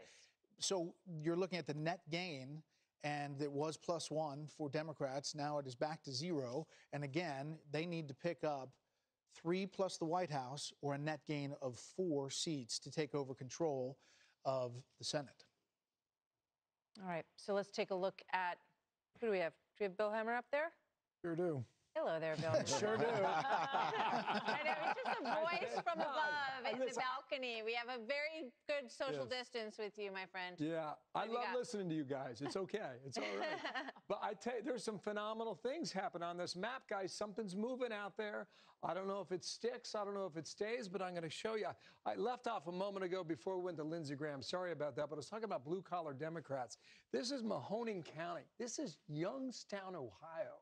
This is steel country America. And Donald Trump has just taken a lead over Joe Biden. The point I was trying to make earlier was that if these blue-collar Democrats in this part of the upper Midwest are still with Donald Trump, then the rest of the map might shake out to be in his favor, maybe in Pennsylvania. I'll put that to the side. But here's what we're seeing in Michigan. All right. Michigan had a poll from, I believe it was ABC the other day, that Donald Trump was down 7. Well, you've got almost half the vote in right now, and Donald Trump has a clear lead at the moment. Got a ways to go right now, not even quite halfway. Pop over here to Wisconsin. I was listening to Dana talk about, mothers and suburbs and kids and law and order in America. 2 points I want to make here. You got 60% of the vote counted in Wisconsin. All right, the president's got a 4-point lead. This is a very, very close race. 2016, the outcome in Wisconsin, I mean, that was razor thin. It was 22,000 votes. So my point is, he is in this part of the country in a significant way. He is right in that battle. This is Milwaukee down here. I mentioned a moment ago, just to check in right now. Joe Biden's expected to win this county, but we don't know what the margin will be. So keep an eye on that. This is Kenosha. Not a ton of votes, but here's the point to be made here. Law and order. That was the message he was taking out here. You saw the protests in Kenosha. You saw the rioting and the looting. The president at the moment is turning 2-1 over Joe Biden. What's that tell us? In 2016, he barely won Kenosha. In 2012, this is how far this state and this county has moved. 56% from 2012 for Barack Obama. Just come to this year, and He's going to easily win this county. It's not a ton of votes, but it's a point to be made about the message that he has carried to the upper Midwest. I'll just show you this right here. This is the what if scenario that we've been, Brett, Martha, how many times we've been looking at this thing, right? For months, how do you get to 270? Well, we called Florida. Right now, he's got a lead in Georgia, a lead in North Carolina, a lead in Ohio. I just showed you Michigan and Wisconsin. You wonder if you can turn the trick tonight with Pennsylvania being off the board. I just checked the voting in Iowa. Joe Biden has a lead there, but again, it looks like it's one of those you lead with blue, then you come back later with red. I think there's one clear concern on behalf of the Trump campaign at the moment. And that is Arizona. If you look at the numbers right now and drill down, Joe Biden has a lead by about 7 points with 3/4 of the vote tabulated. I am told that some of the rural votes for Donald Trump have not yet come in, but he's got some ground to make up. 11 electoral votes on the line in Arizona. So if Joe Biden were able to hold on to this, and he's doing pretty well in Maricopa County so far, a lead by 10 points. By comparison's sake, 4 years ago, Donald Trump won Phoenix, and he won Maricopa County. Maybe there's still some more votes out there at this late hour, but right now, Joe Biden has a lead. So just go ahead and come back here to the what-if scenario. I don't want to start ticking these off yet, guys. I think it's too early. I haven't made a lot of calls in some of the states, so I'll refrain from that for now. But what is this happening here? Why is Arizona blue? Did we just call it? Did we make a call in Arizona? Well, let's see. Now, there's a check mark. Did our decision desk make it? Arizona, 11 electoral votes? Yes, we can. Okay, if that's the case, then, guys, yes. When we come back, we'll fill this in. If you lose Arizona, where do you win now? You got to win up here in Wisconsin and Michigan and maybe even Minnesota in order to pull this out, and that's leaving Pennsylvania off the map. And I'll leave that with you guys. Okay, time out. This is a big development. Yeah. The Fox News decision desk is calling Arizona for Joe Biden. That is a big get for the Biden campaign. It's also signals that it's a good night for Mark Kelly, the Democratic Senate candidate against Martha McSally there. But Biden picking up Arizona changes the math, and it is the first of the night that goes into the column of somebody else's bucket that they thought last time was going to hold on to Arizona. There was a lot of effort spent by the Trump campaign to get to Arizona, to play there, to have ads there. And we are calling now the former vice president. If you look at the race to 270 electoral votes, Joe Biden is ticking closer at 218 to 148. And it breaks apart that Sun Belt strategy. If you've got Arizona going to Biden and Florida, at least, is the one that we know of so far in the rest of that Sun Belt area. We also have called Mark Kelly over Martha McSally in that race in Arizona as well. And just to mention one of the dynamics in Arizona, just one of many, but Cindy McCain came out in favor of Joe Biden, her close friend. This is obviously a state that has been very purpley, sent Kristen Sinema to the Senate as well in a tight race. You know, for Martha McSally, she was appointed to that post twice.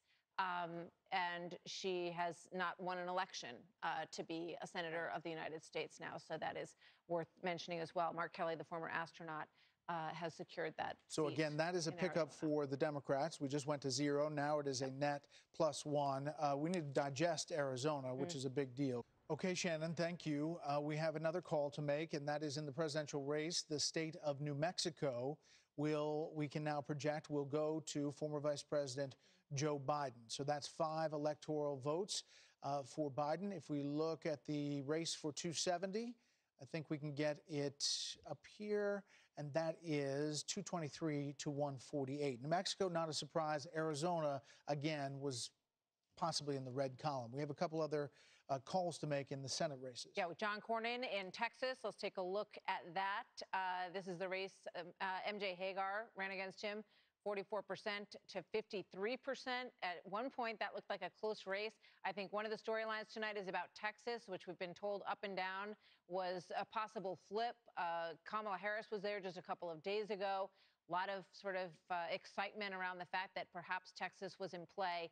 And at least in John Cornyn's race, it does not turn out to be the situation. We're waiting, of course, for the rest of Texas to come in tonight. But John Cornyn has secured his seat. Which bodes well for President Trump in Texas. Then you look at Mississippi, to your point, Britt. The Republican there, Cindy Hyde-Smith, winning there a stiff challenge from the Democrat Espy, who there was a lot of money spent on this race in Mississippi, and there was a hope on the Democrats that they could pull this off. They haven't, but that does not change the net gain. If you look again, right now, D+1, and that largely is Mark Kelly in Arizona, which we just called. Democrats need 4 to take control of the Senate, and we'll see the races in Maine, again, Michigan, and we've got a lot to look at as you see the population tick up there, 45, 44. All right, politics editor Chris Stirewalt joins us now. Here we go. How can you call Arizona, but we can't call Ohio? Well, because the races are very different. Ohio is close. Obviously, we see the president has an advantage, and he's had an advantage in polling in Ohio in the same way that he has in Iowa for the closing stretch of the election. I would point out pre-election polls this cycle have so far turned out to be really, really good. And if I were the Trump campaign, I would feel great about Ohio. We're not there yet. There's just too much vote out, and there's too much potentially heavily Democratic mail vote that may flop in at the end to get too froggy right now with Ohio. We're going to be careful, cautious, and earnest. All right, but you weren't careful, cautious, and earnest in Arizona. We were too. Why? Because there's all this day of vote, right? We said that each state starts off with the early vote, the mail-in vote, the absentee, the early vote, and that's a skew toward the Democrats, almost 6 out of 10. But then we've seen in state after state that the Trump vote comes in on the day of vote that seems to be populating more and more. So why can you say it definitively in Arizona? Well, we were careful, cautious, and earnest. And I'm just kidding. We did look every trap. We looked at every possible way that this could go. And if there were some way that it looked like Donald Trump was going to be able to bring Arizona in, we wouldn't have called it. But the reality is that the margins are too significant. We feel very confident in the call, or otherwise we wouldn't have made it. I'm going to interrupt you. Fox News, the decision desk, including Chris Stirewalt, can now call the state of Ohio for President Trump. That is 18 electoral votes in the state of Ohio, hard-fought votes. The president needed this. You can't get to the White House. A Republican couldn't without Ohio. He now wins Ohio. So, Chris, there you go. I mean, just having you on produced this result. We get results. And this tells you more of our north-south story tonight, right? Biden has managed to flip one southern state in Arizona, but the president is still holding open his northern path. If he can bring Georgia and North Carolina in, the pathway remains open as long as none of those gold-colored states in the northern tier come in for Biden. So right now, he is staying alive, and it's narrow, but he is still in it. And Chris, this is the scenario where which we've talked about quite a bit, that he has to take one of those 3. He's got to take either Pennsylvania, Michigan, or Wisconsin. Well, with Arizona gone, if I'm Trump, Pennsylvania takes on supreme importance because it is probably his best chance of those. We haven't called Minnesota yet. We haven't called Wisconsin yet. We haven't called Michigan yet. Pennsylvania is the state where he seems to be the closest, where he put the most effort in, and he's really got a lot riding on the Keystone State tonight. But, Chris, we haven't called Texas yet. Why haven't we called Texas? Because it's too close to call. Look, ultimately, the problem for Trump at this time, if you're looking at the map, you're trying to figure out how this goes. The very fact that we cannot call 3 southern states, 3 very traditionally Republican states, certainly in the case of Georgia and Texas, the fact that those are too close to call, that is a real dark cloud on the horizon for Trump. On the other hand, the fact that Pennsylvania is still out, the fact that Michigan's still out, the fact that Wisconsin's still out, that's the saving grace for him. That's what still keeps him in it. All right. Chris, and Virginia? You're good with Virginia? Virginia is for lovers, and I love Virginia. Standing by the Virginia call. All right, so Thank you. come back often because we'd love to make some more race calls. You bet. Okay, thanks, Chris. Let's go up to Bill Hemmer up at the Billboard. What do you think? I want to do a little what if for you, okay? I mean, it's coming up on midnight East Coast time. And what Chris says, first of all, it is true that the Trump team is disputing this heavily. They think it was called too early. They think there are too many rural votes out there of people who voted today. And we'll see throughout the course of the night whether or not Arizona holds up. And they're making a strong case that we jumped the gun. That's what they're saying. 11 electoral votes really swings things right now here in Arizona. I just want to take you through a possible what if, right? How do you get to 270? How do you do it? How does the president do it right now? If he keeps his lead in Georgia, right, North Carolina, let's say Texas stays red, Iowa looks very good for him right now, Montana and Alaska will put him at 247. I'm not going to put Pennsylvania into this. And a moment ago, I showed you what was happening in Michigan and Wisconsin. It's real up there. These are very close races in both of those states. So keep Pennsylvania out of the equation here. If you're at 247 and tonight you take Michigan and Wisconsin, that's enough. You're at 273 and you got yourself a second term. Why do I make that case? Can't say it's going to hold up, but right now in Michigan, look at the advantage here. With half of the vote and 50% of the vote here, you're up 11 points. I was just hunting over here. This is Wayne County. This is Detroit. Listen, you got a ton of votes for Democrats in this county. How are African Americans voting? We saw a little bit of weakness in southern Florida. Is it the same in Detroit, Michigan? Here's where it was in 2016, just to give you a sense of comparison here. Hillary Clinton, 70% of the vote, 517,000 votes. Tonight, Joe Biden's got 164,000, so there's still a lot of votes to be counted in Detroit. Just come out wide to the state now. And is that margin in Detroit enough to cover the rest of rural Michigan that is just red all over?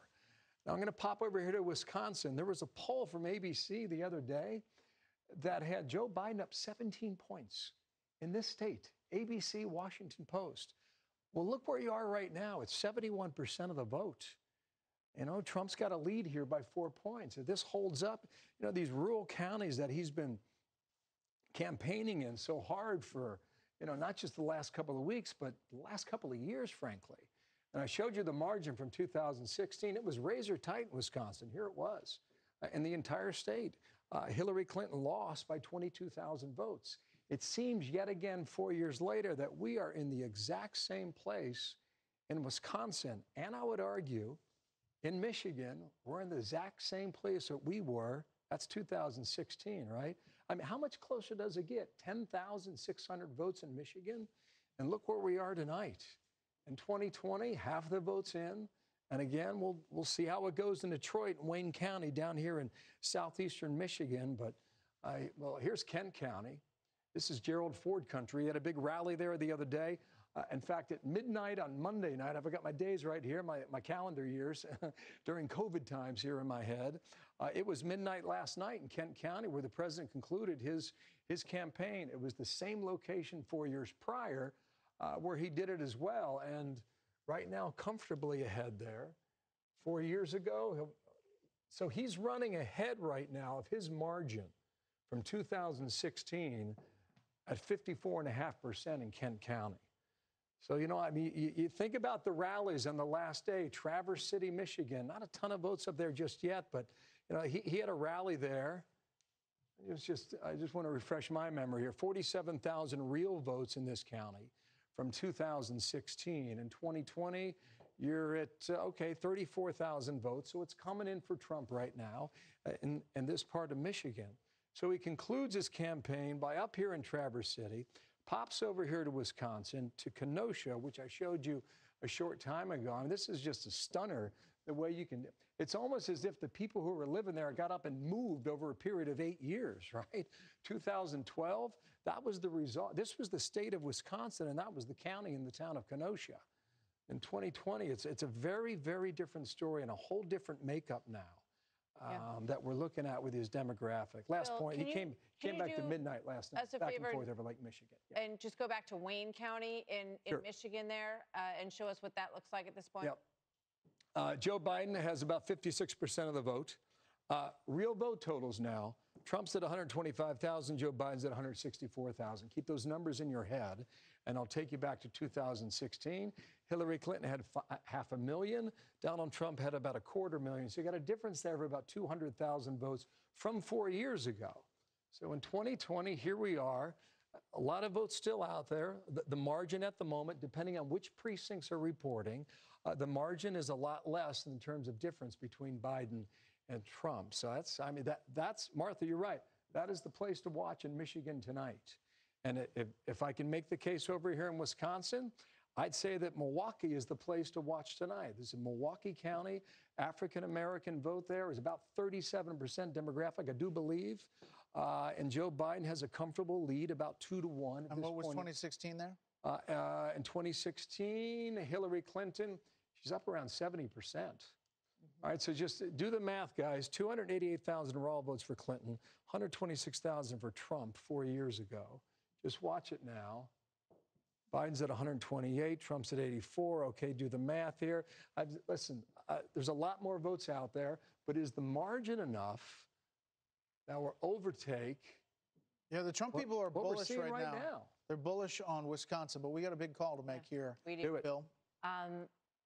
All right, we can now call Texas for the President of the United States. This is a state that I think nobody expected would be as close as it is tonight, 46% to 52%. But the president has now claimed Texas, which is definitely one of the states that he won last time that he needed to win tonight.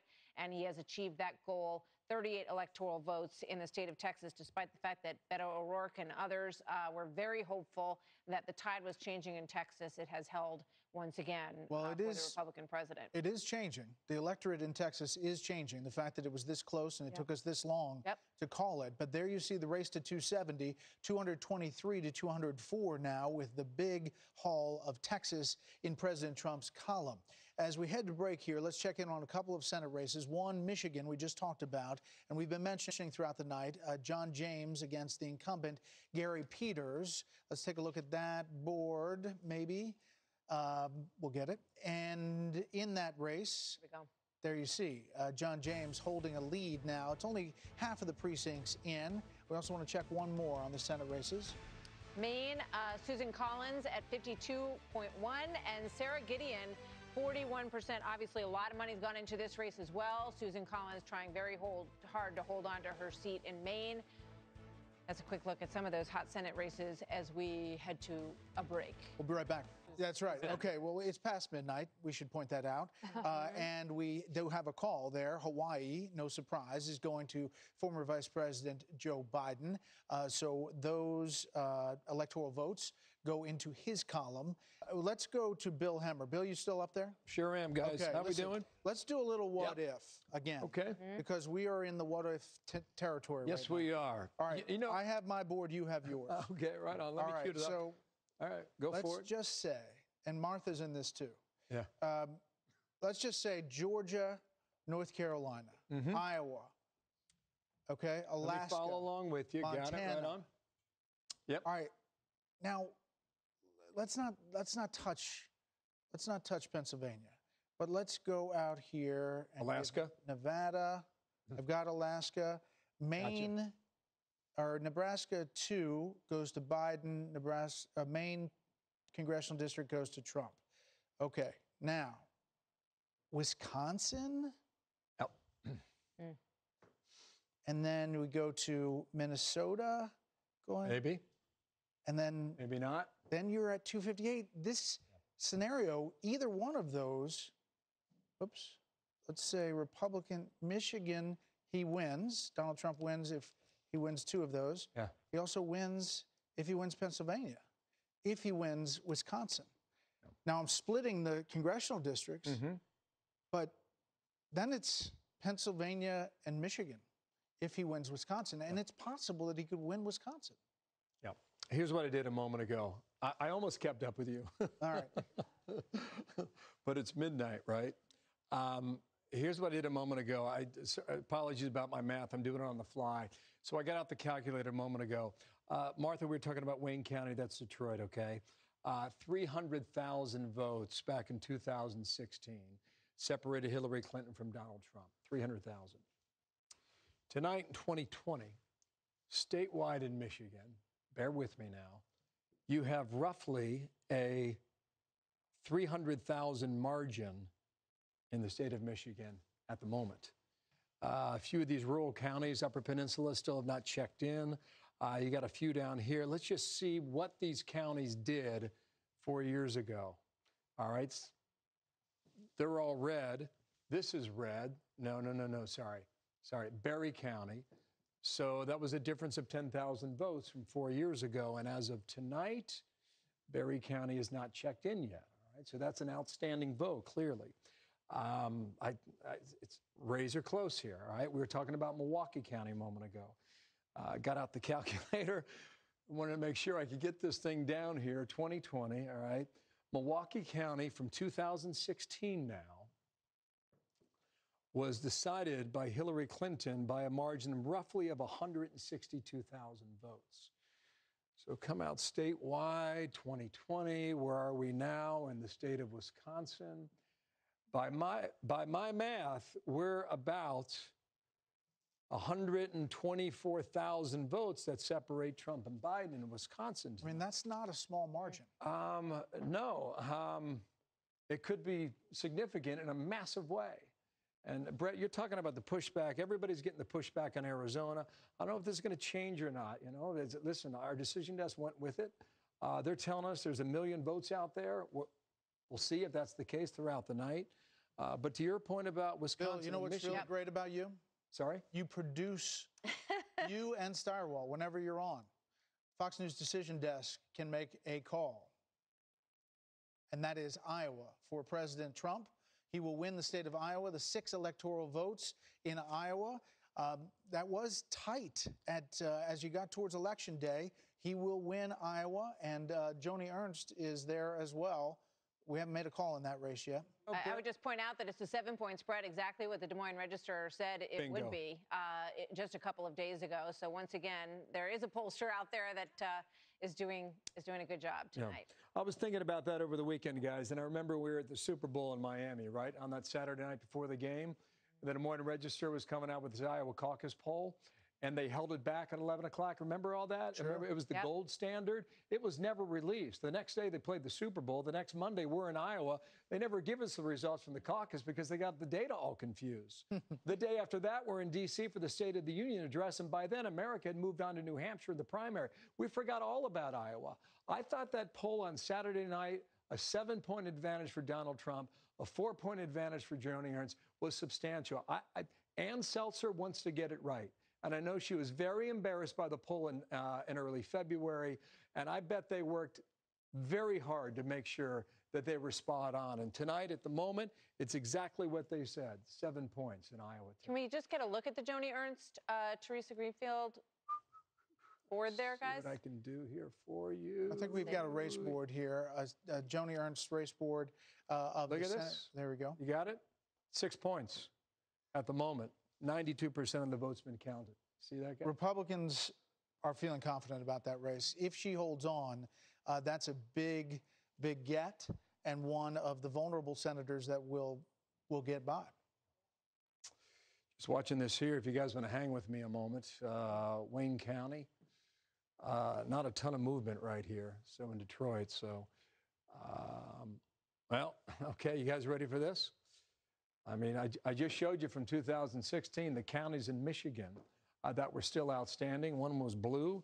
That was right here, Muskegon County, Michigan, from 2016.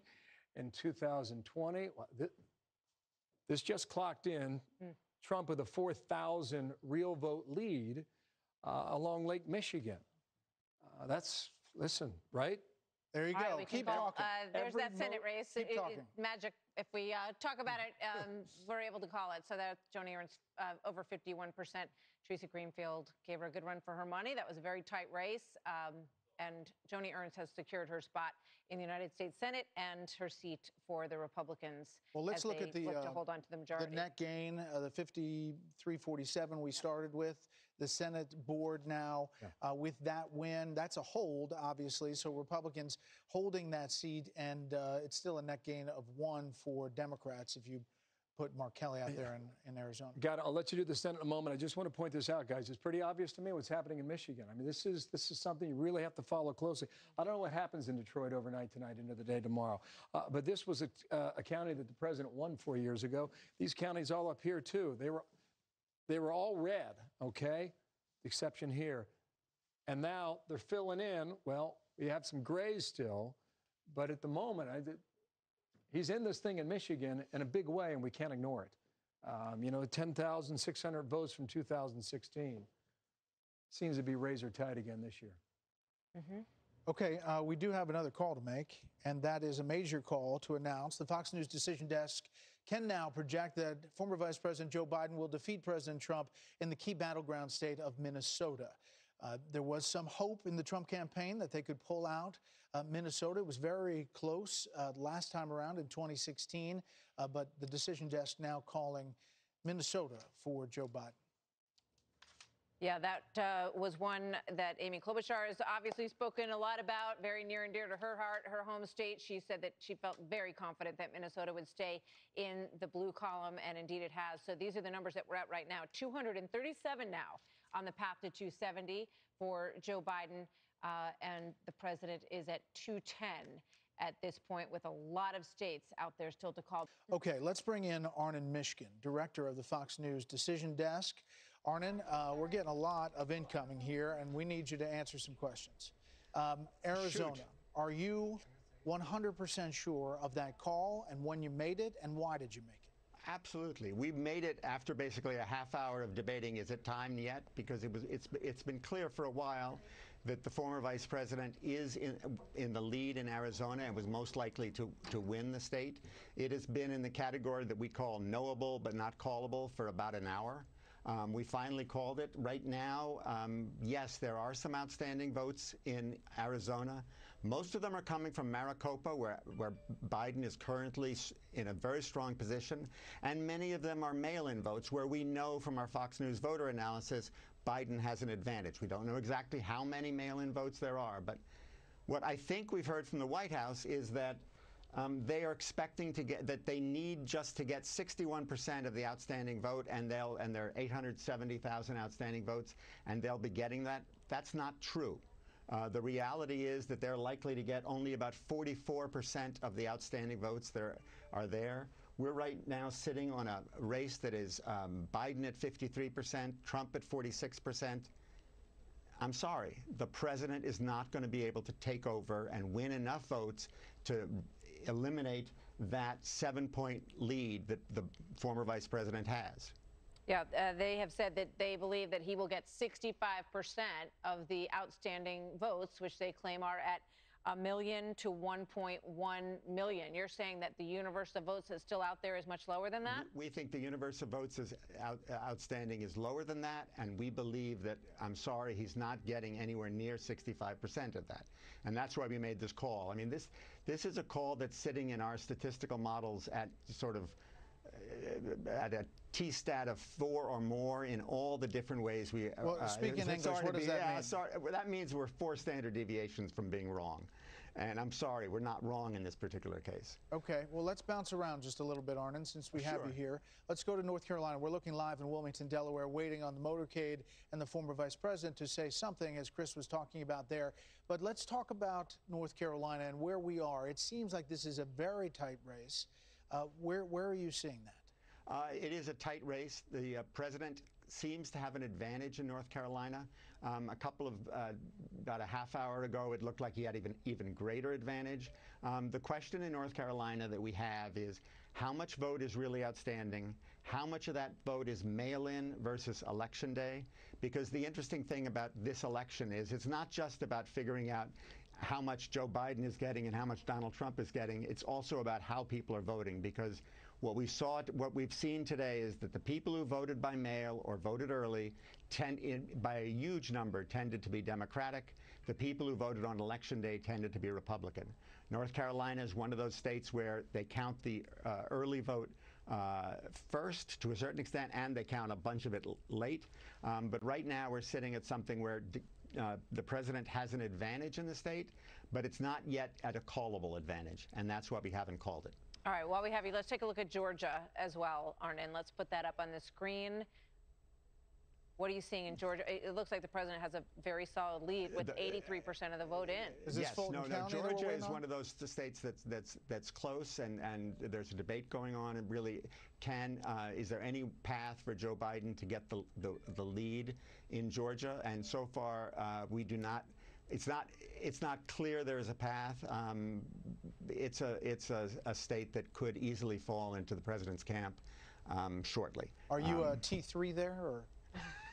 How many I brought my your computer game. down here. If you want me to check, I will. I mean, how confusing do you want me to be? No. I just want. We're watching the motorcade arriving there, and the horns are honking. We're close, you're saying, to Georgia. In Georgia, I would say we're close. Yes. Okay, let's go to Michigan while we have you. Michigan and Wisconsin. Let's just start at Michigan. Okay. What are you saying? The president is in the lead in Michigan. We believe that what we're looking at right now is heavily election day vote, where in Michigan the president did extremely well according to our Fox News voter analysis. What's outstanding is a lot of the early and mail-in vote, which gets counted later, and that's why this is a state where it's really sort of the final result is likely to be much closer. And yes, in this case, I think the former vice president has a much better chance than he has in, say, Georgia, even though Georgia looks, roughly the same in terms of the top line. In terms of what's actually going to happen, it's different. And Wisconsin. Do you have the top line? Yeah, we have the top line in Wisconsin, which has the president up. Hold on one second. 51.5. Yeah, the president is up in these. In our models, that's not the way it's looking right now. This is a state where, if you ask me the probabilities based on the models and the vote we're seeing and the way it's being counted, the former vice president has a fairly good chance of prevailing in Wisconsin. So when you look ahead at the next hour or two, how do you believe that you're going to be able to call Georgia or North Carolina, or do you think that those are going to be until tomorrow? What's your outlook? We are hoping to be able to call at least one of those southern states this evening. I do not know about the Rust Belt states, and my team would kill me if I went further. They're emailing you to get off the air right now. We can hear it. Either that or it's Karl Rove. Last thing, Pennsylvania. I think we're going to hear from the former vice president about his performance in Lackawanna County, as Chris Wallace suggested, and the Scranton area. Where is Pennsylvania? Pennsylvania is a state that could easily take several days to count the mail-in vote. We believe there was a lot of mail-in vote. We believe, that it's one of those states where it can arrive a few days late.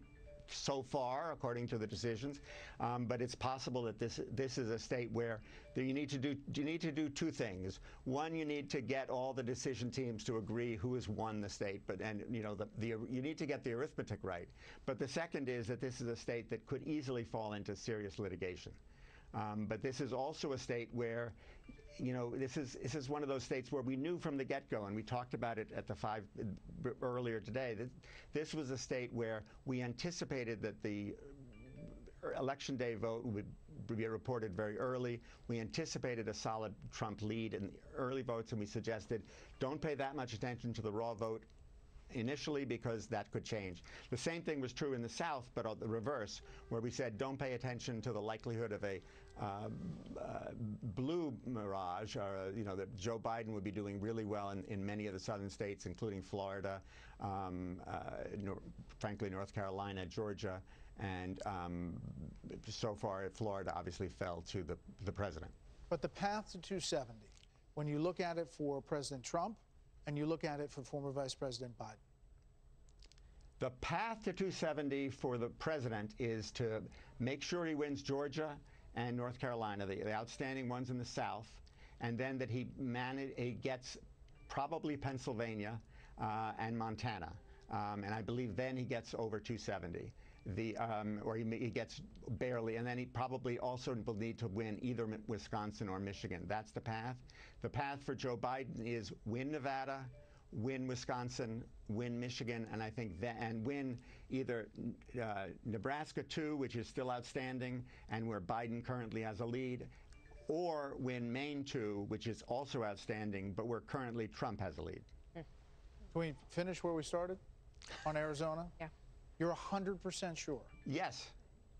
And so all this pushback, you're going to say, we made the right call when we made it. We made the correct call, and that's why we made the correct call when we made it. I'm sorry. No, you don't have to be sorry. We just want to be. We just want to make sure you're sure. The president is not happy. Well, thank you very much, Arna. We appreciate your time. Thank you for Get back having in me. there so we can make some more calls. Yes, Chief. Thanks, Arna. Bye. The president has weighed in on Twitter. We are up big, but they are trying to steal the election. We will never let them do it. Votes cannot be cast after the polls are closed. We do have a call. That is, the Fox News decision desk can say that Montana will go into the column of President Trump. 3 electoral votes. So as you look at the race to 270. And Brett. Hold on, Brett. We'll just add up these numbers. 237 to 213. Yeah. Let's go to Bill Hemmer. Are you still there? Yeah, sure am. I feel like I'm deviating a little bit right now. All right, what do you got? What do you got? What do you want? Michigan, yeah, Wisconsin? we can look at both of them. We're just keeping a close eye on them. We'll see what happens out here in Arizona. But here's what I've got for you guys. In Michigan, you got about 60% of the vote in. And you still have a 10-point lead for President Trump. And at home, you're saying, well, heck, call the thing, right? The reason you can is because there's an explanation for this, and this is Detroit, Michigan, Wayne County. There's just too many votes out to really know at the moment here. What did I say a moment ago? 300,000 was the... Okay, so here's 2016. Here's Hillary Clinton over Donald Trump by about 300,000 votes in that one county. So in the city of Detroit. Come back to 2020. We're starting to fill in a little bit here, but still far from conclusion there. So by my count, guys, the difference in Wayne County in 2016 is just about the same difference we are right now, 300,000 votes between Trump and Biden in the entire state. So that's why we're hanging on down here to see what comes of it. There's a few counties up here, not highly populated. They haven't checked in either. But I can tell you the red, because of the voting tendency they had from 4 years ago. Now, what's going on in Wisconsin? Really good question here. You've got a 4-point advantage for the president with 83% of the vote in. 83% of the vote with Milwaukee County still somewhat outstanding. Yet, okay, I'll take you back again. All right, 2016. Fast math here. That was a difference of 162,000 votes. Hillary Clinton's advantage over Donald Trump. Let's come back to 2020 and pop out here and see where we are. It's 100,000 votes right now. Biden trails Trump by 100,000 votes. They continue to click in here, but still 100,000. So the president's hanging on right now here in Wisconsin. I can tell you the campaign feels good about Wisconsin, and I almost want to suggest they feel better about Wisconsin than they do Michigan. But we'll see as we work our way throughout the night here. I'll just check on Nevada only because we haven't been there yet.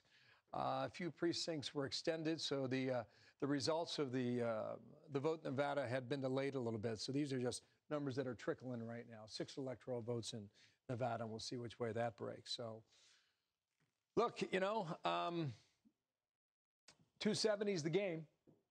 And at 1 o'clock in the morning here on the East Coast, neither man is there.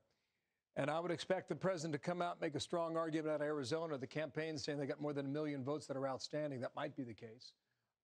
It might not. We'll see how that transpires throughout the evening. Let's do a little what if, shall we? President holds Georgia, holds North Carolina.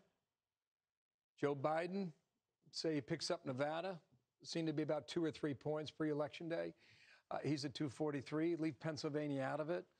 What happens if the Trump team takes Wisconsin and we go to bed tonight and perhaps Biden comes back in Detroit, has a good standing, and he's at 259. I don't want to leave out Alaska. Sorry about that. All right.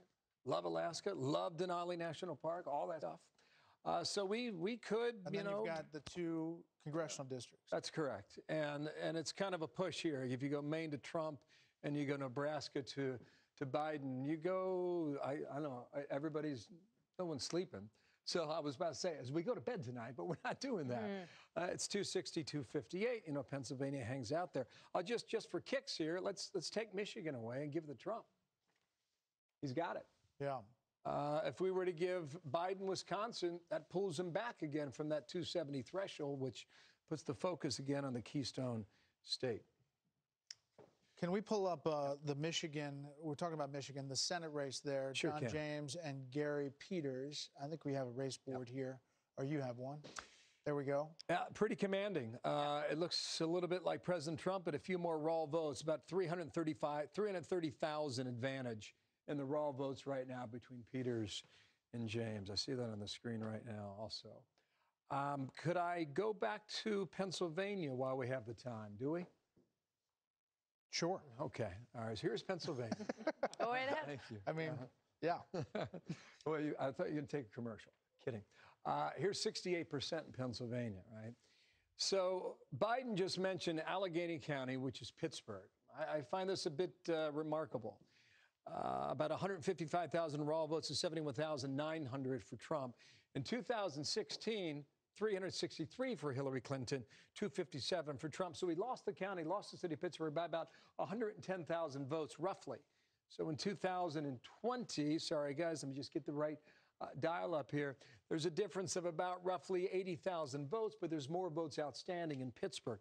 He also mentioned Scranton, Lackawanna County. I've been showing this throughout the night. Chris mentioned this a moment ago. Joe Biden came back to take a lead right there in that county of Lackawanna. Then I popped down here to Philadelphia. I find this interesting. This is Bucks County. There's a lot of votes out there in Bucks County. Bucks County is a razor-thin county, has been that way for 8 years. It really is a battleground within the battlegrounds. Now, you go back to 2016 to see the way it came out. Razor-thin margin here. Back in 2012, same story between Obama and Romney. In 2020, well, I mean, the president has a lead right now, but you've got about 21,000 vote difference between the two men there. And I just pop around here quickly, Montgomery County, Biden with a slight edge there, down here in Chester County. Wow, that's neck and neck here. But this will be the big one, guys. Philadelphia, as we move out throughout the night into tomorrow. Back to you. Great, Bill. Thank you very much. It is almost 1 a.m. on the East Coast, and we are still at it. And I think we'll still be at it for some time. For some time.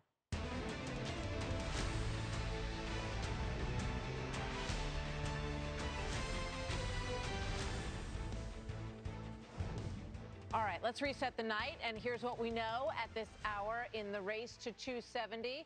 Alaska is too early to call, but President Trump is in the lead there. President Trump has won the 29 electoral votes in the state of Florida tonight. That was the big state that he took at the beginning of the night. Former Vice President Biden has won the state of Arizona, a state that President Trump won 4 years ago. That is the one flip of the night so far. Minnesota has also gone to the vice president this evening, despite the hopes of the Trump team to land Minnesota. There's Texas, which was a bit closer than anticipated.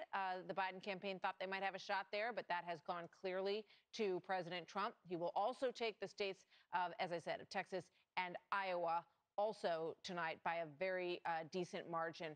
So that is a look at where we stand right now. We are waiting on a number of states, waiting on Pennsylvania, waiting on Georgia, waiting on Wisconsin and Michigan.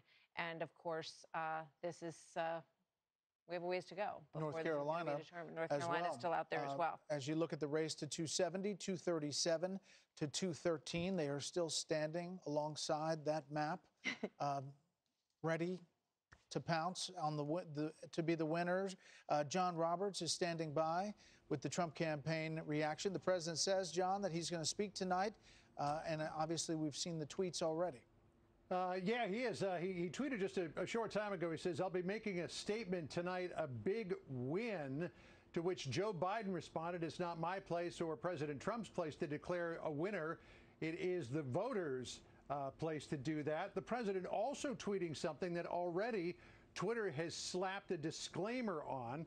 Let's punch through that disclaimer. The president saying, we are up big, but they are trying to steal the election. We will never let them do it. Votes cannot be cast after the polls are closed. Twitter saying some or all of the content shared in this tweet is disputed and might be misleading about an election or other civic process. So they're monitoring the president pretty closely, even at 1 o'clock in the morning, though it's a little earlier on the West Coast, we should point out. No idea when President Trump is going to come down to speak to the crowd that is gathered here in the East Room of the White House. It could be any minute now. It may not be until perhaps Georgia is called. If we do manage to call Georgia, there's no timing on it.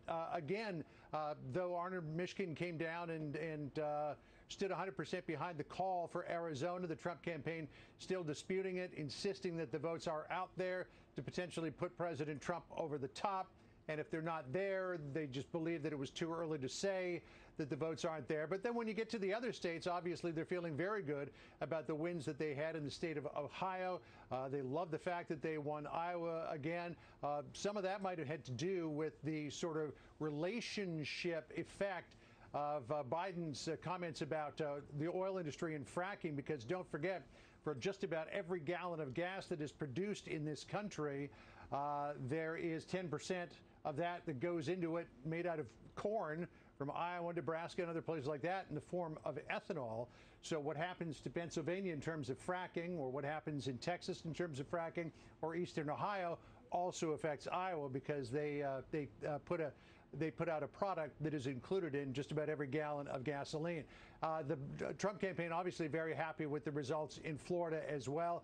The polls showed that that was going to be a very tight race. In the end, it wasn't. President Trump won it decisively. If Arizona holds, that means that the president has to win North Carolina, has to win probably Pennsylvania as well, if, as Arnold Michigan says, the votes aren't there for President Trump to win Wisconsin, and then win Michigan as well. This is going to be a nail-biter. There's no question about that.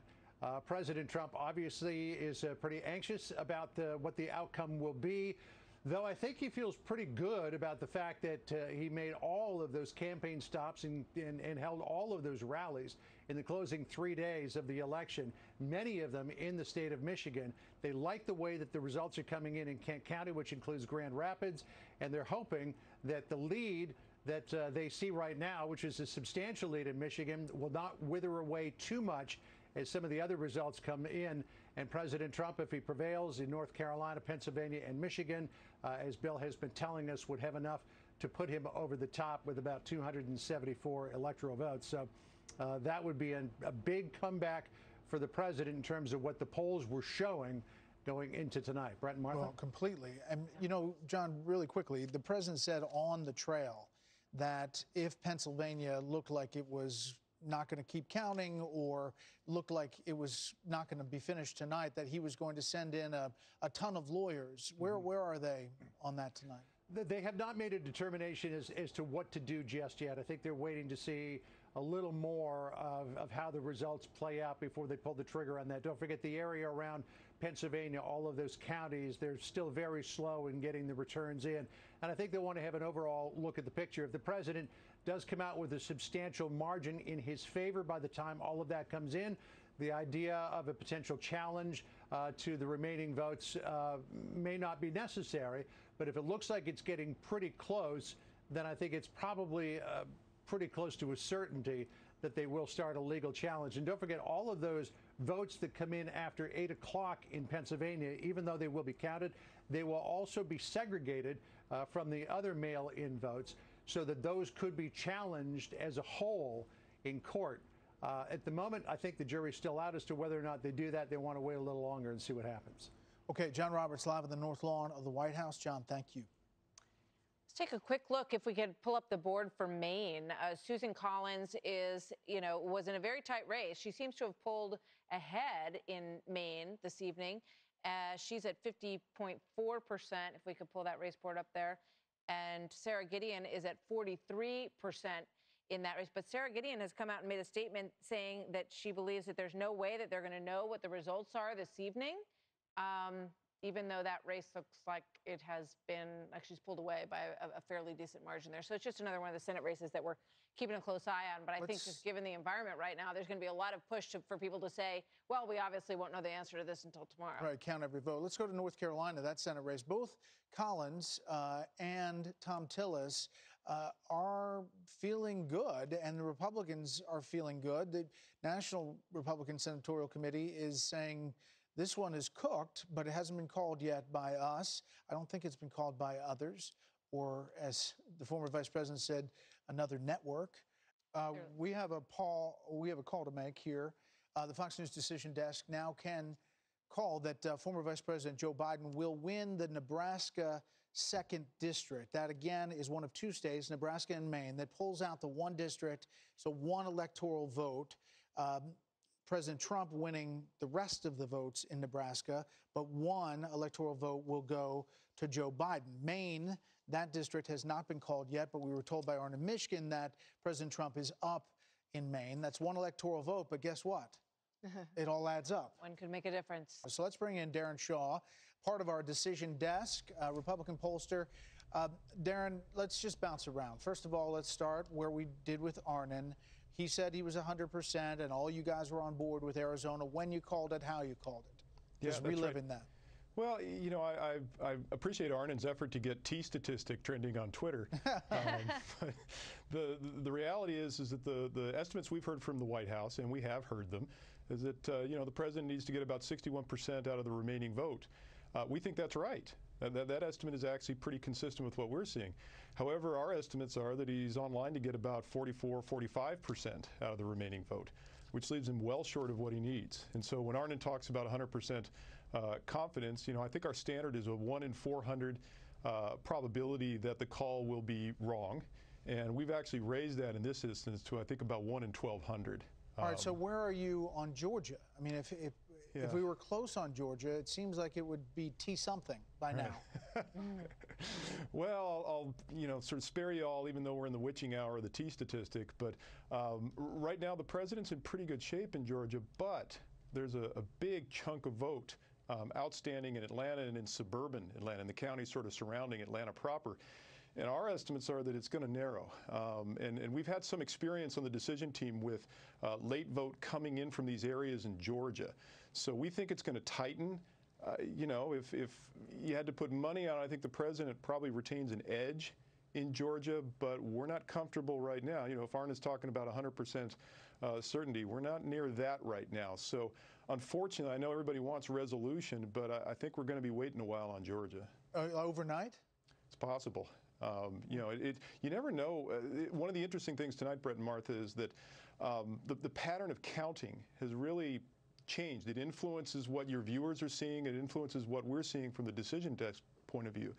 And the flow has been uneven in different states. We were sort of expecting tranches to come in that were pro-Biden, and sometimes they did, but sometimes, you know, instead they would release the Election Day vote a little early, and that would skew pro-Trump. And so we're dealing with that. You know, you saw that in Virginia, where, you know, for 50%, 60% of the vote, the president was actually ahead.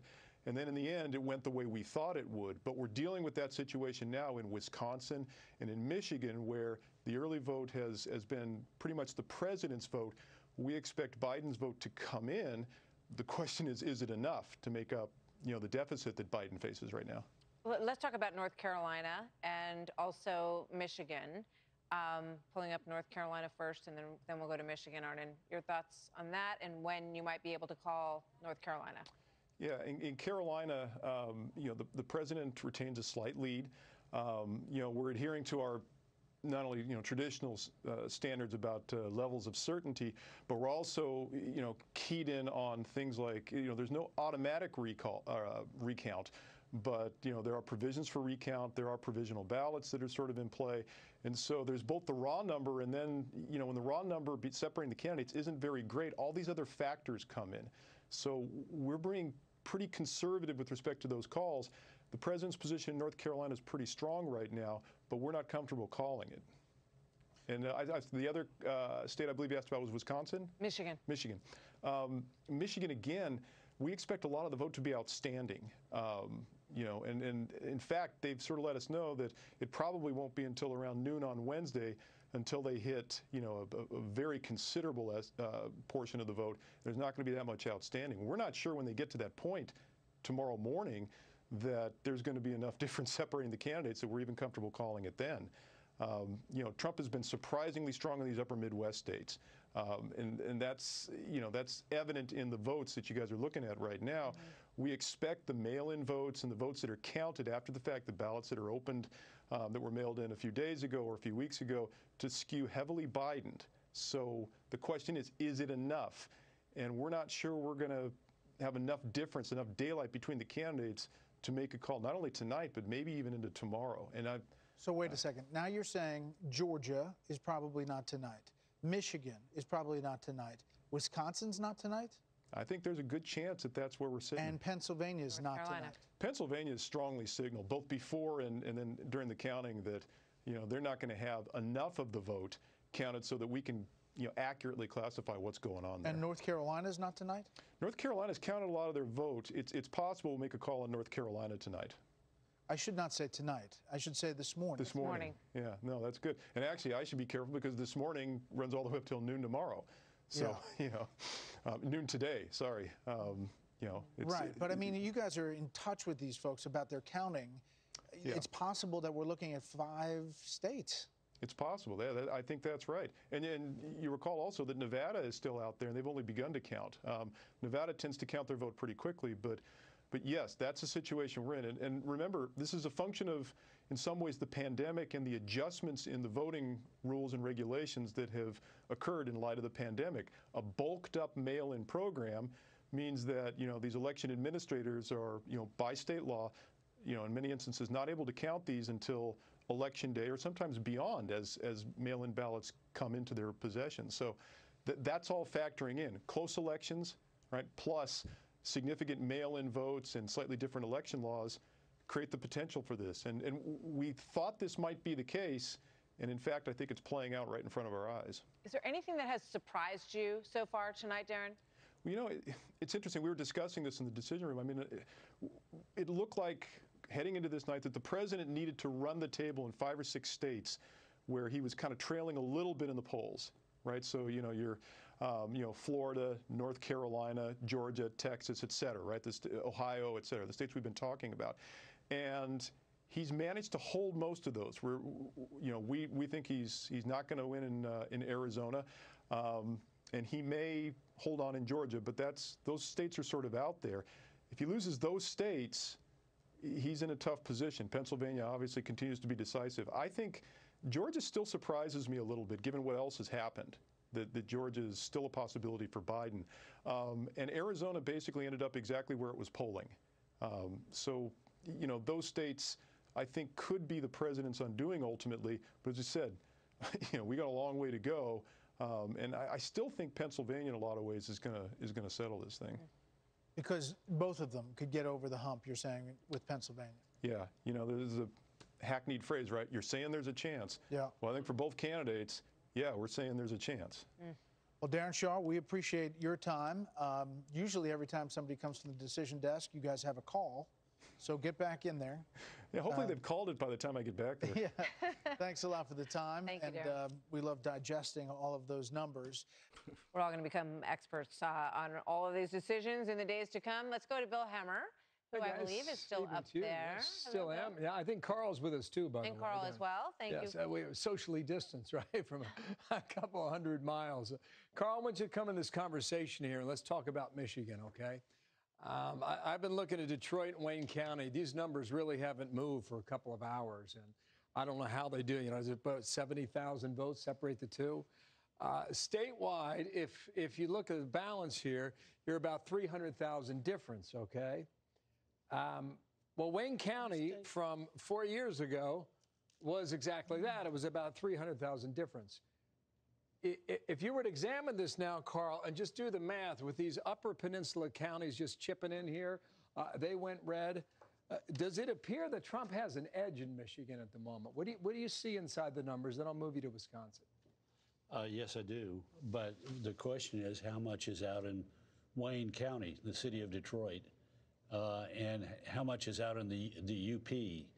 And my suspicion is that there are going to be more votes in Wayne County that are out than are in the Upper Peninsula. And so far today, it seems to me, at least where I'm looking at the New York Times county list, where they make a projection as to how many votes are left out in a county. And I've taken a look at a couple in North Carolina and tried to see what would the relation. They would say, 25% of the vote is in. So, what is the 100 equal?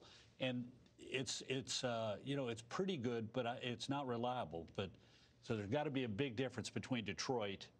They're going to be you just a lot mentioned of North votes Carolina. out there. Sorry, you just went to North Carolina. Did you go there for a reason? No. That was where I did my little experiment to find out how good they were doing on estimating, saying we think a quarter of the vote is out, and they were there, but it wasn't like you could just say, okay, this is 25%. If the total is 100,000 votes in, that means there's 400,000, or if there's 10,000, that means there's going to be 40,000 eventually. It'd be off a little one way or the other. So, the one way to do this is to take a look at how much we think is out there, and I just think it's going to be hard to do that given the fact we can't look at past patterns to divine what's happening in this election. You don't think we can? I think it's harder because, maybe from now to 2012 it's harder, but it doesn't appear it's that difficult between now and 4 years ago. Maybe. I still think this is the way. The reason this election is going to be hard to call is because we don't know what we don't know. And there's so many things are different this time around in the way that people vote, state by state. Some states adapted more easily to having a lot more mail-in ballots. Other states had less adaptation of mail-in ballots, but moved easily into early voting. Okay. Go ahead. Your gut tells you what? Go ahead. My gut tells me that as you're looking at how to resolve Michigan, it's more important to look at Wayne County than it is to look at the Upper Peninsula. Okay, absolutely. That much is clear. Can I move you to Wisconsin? Yes, let me pull up my version of Wisconsin. Go I'm ahead looking and do at from the New York Times. 88% on my map is in, 12% outstanding. I'll let you get that queued up. You got a 4% difference between Trump and Biden right now. I think you're going to talk about Milwaukee County. That would be my guess. The difference 4 years ago was 162,000, and we haven't moved a ton here. Statewide, the difference is about 100,000, 110,000. What do you see there? I got 107,000. Pretty close. Yeah, close. So can that break for Trump? It could, because we're looking about, I'm just going to try and simplify it. Milwaukee, what the New York Times is saying is 41% of the estimated vote is in. And right now they've got about 220 some odd thousand votes in. But then take a look at the Republican suburbs next door. 76% are in Waukesha. 83% are in Washington. 98% plus in Ozaukee. And so, you have to do some math and scribble around. But, are there more votes in the city of Milwaukee to offset what's left out there in Ozaukee and thereby reduce Trump's margin? Okay, fair point. But this is where it was 4 years ago. It was 22,000. Yeah. Right? Right. Take it back to Michigan. 4 years ago, it was 10,600 in Michigan. Yeah.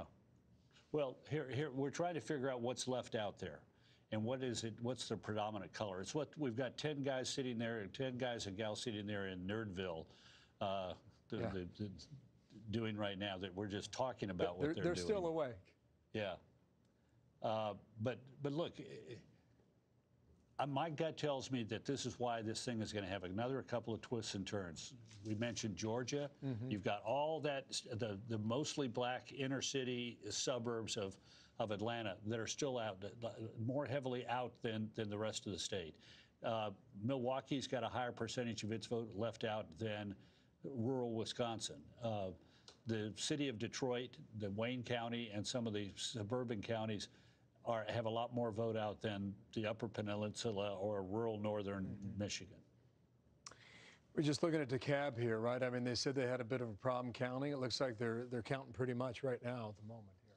Yeah. Carl, thank you, sir. I'll let you get back to the internet and all that stuff that you look up and find that we can't. Thank you, sir. Back downstairs. All right, Bill and Carl, thank you. Can I just... Let me hold on 1 second. We have under 2 minutes now before the president, but we do have a call to make. The decision desk is now calling the Montana Senate race for the incumbent, Steve Daines, Republican, against former Governor Steve Bullock, who was a presidential candidate at one time, ran for Senate. This was supposed to be a Democratic pickup.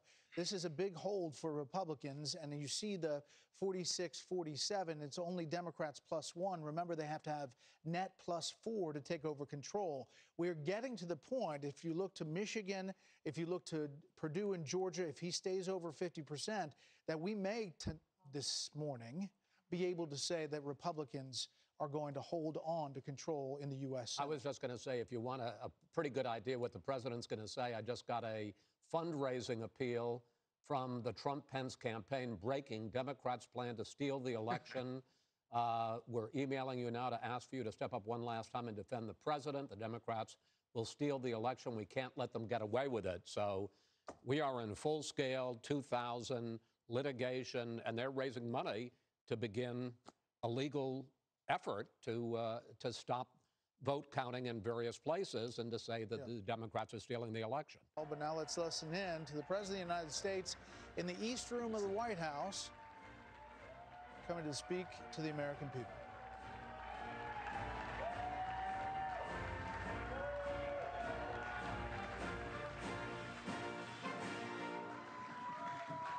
Well, thank you very much. Thank you. Thank you very much. Please sit. Thank you. This is without question the latest news conference I've ever had. Thank you. Thank you. I appreciate it very much. And I want to thank the American people for their tremendous support. Millions and millions of people voted for us tonight. And a very sad group of people is trying to disenfranchise that group of people. And we won't stand for it. We will not stand for it. I want to thank the First Lady, my entire family, and Vice President Pence, Mrs. Pence, for being with us all through this. And we were getting ready for a big celebration. We were winning everything, and all of a sudden it was just called off. The results tonight have been phenomenal, and we are getting ready. I mean, literally, we were just all set to get outside and just celebrate something that was so beautiful, so good, such a vote, such a success. The citizens of this country have come out in record numbers. This is a record. There's never been anything like it. To support our incredible movement. We won states that we weren't expected to win. Florida, we didn't win it. We won it by a lot. And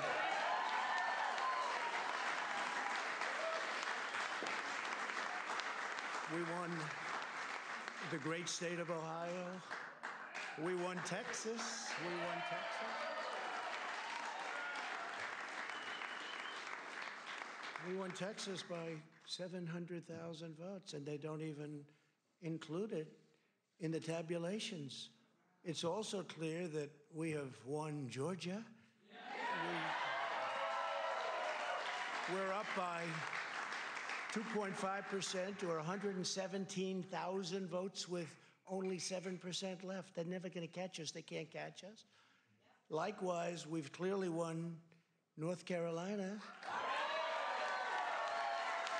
where we're up 1.4% or 77,000 votes with only approximately 5% left. They can't catch us.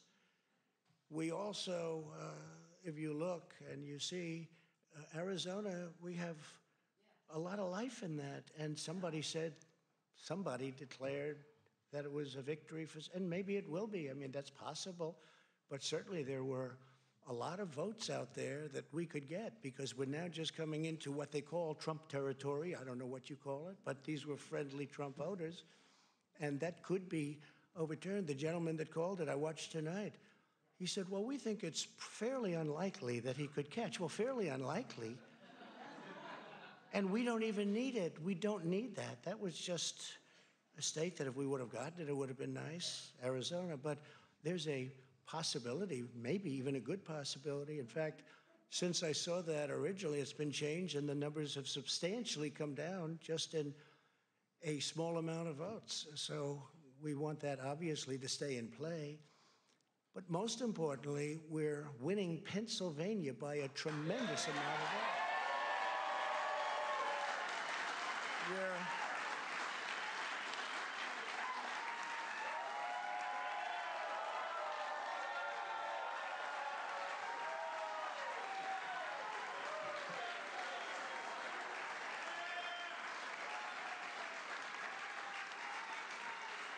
We're up 600. Think of this. Think of this. Think of this.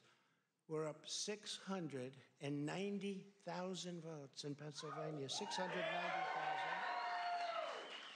These aren't even close. It's not like, oh, it's close. With 64% of the vote in, it's going to be almost impossible to catch. And we're coming into good Pennsylvania areas where they happen to like your president. I mean, it's like very good. So we'll probably expand that. We're winning Michigan, but I'll tell you, I looked at the numbers. I said, whoa. I said, wow, that's a lot. By almost 300,000 votes, and 65% of the vote is in. And we're winning Wisconsin, so we're winning. We don't need all of them. We need, because when you add Texas in, which wasn't added, I spoke with the really wonderful governor of Texas just a little while ago, and Greg Abbott, he said, congratulations. He called me to congratulate me on winning Texas. I mean, we won Texas. I don't think they finished quite the tabulation, but there's no way. And it was almost complete, but he congratulated me. Then he said, by the way, what's going on? I've never seen anything like this. Can I tell you what? Nobody has. So we won by 107,000 votes with 81% of the vote. That's Michigan. So when you take those three states in particular, and you take all of the others, I mean, we have so many, we had such a big night. You just take a look at all of these states that we've won tonight, and then you take a look at the kind of margins that we've won them by. And all of a sudden, it's not like we're up 12 votes and we have 60% left. We won states, and all of a sudden, I said, what happened to the election? It's off. And we have all these announcers saying, what happened? And then they said, oh, because you know what happened? They knew they couldn't win, so they said, let's go to court. And did I predict this, Newt? Did I say this? I've been saying this from the day I heard they were going to send out tens of millions of ballots. I said exactly, because either they were going to win, or if they didn't win, they'll take us to court. So Florida was a tremendous victory, 377,000. Texas, as we said. Ohio, think of this. Ohio, a tremendous state, a big state. I love Ohio. We won by 8.1%, 461. Think of it. Almost 500,000 votes. North Carolina, big victory with North Carolina. And so we won there. We lead by 76,000 votes with almost nothing left. And all of a sudden, everything just stopped. This is a fraud on the American public. This is an embarrassment to our country. We were getting ready to win this election. Frankly, we did win this election. We did win this election. So our goal now is to ensure the integrity for the good of this nation. This is a very big moment. This is a major fraud in our nation. We want the law to be used in a proper manner. So we'll be going to the U.S. Supreme Court. We want all voting to stop. We don't want them to find any ballots at 4 o'clock in the morning and add them to the list, okay? It's a very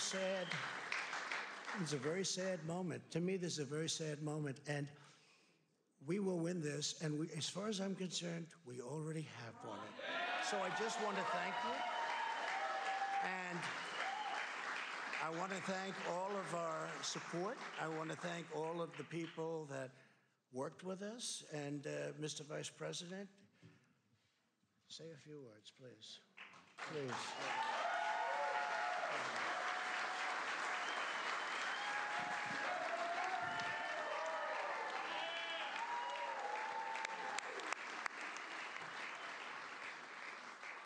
Thank you, Mr. President. I want to join you in thanking more than 60 million Americans who have already cast their vote for 4 more years for President Donald Trump in the White House.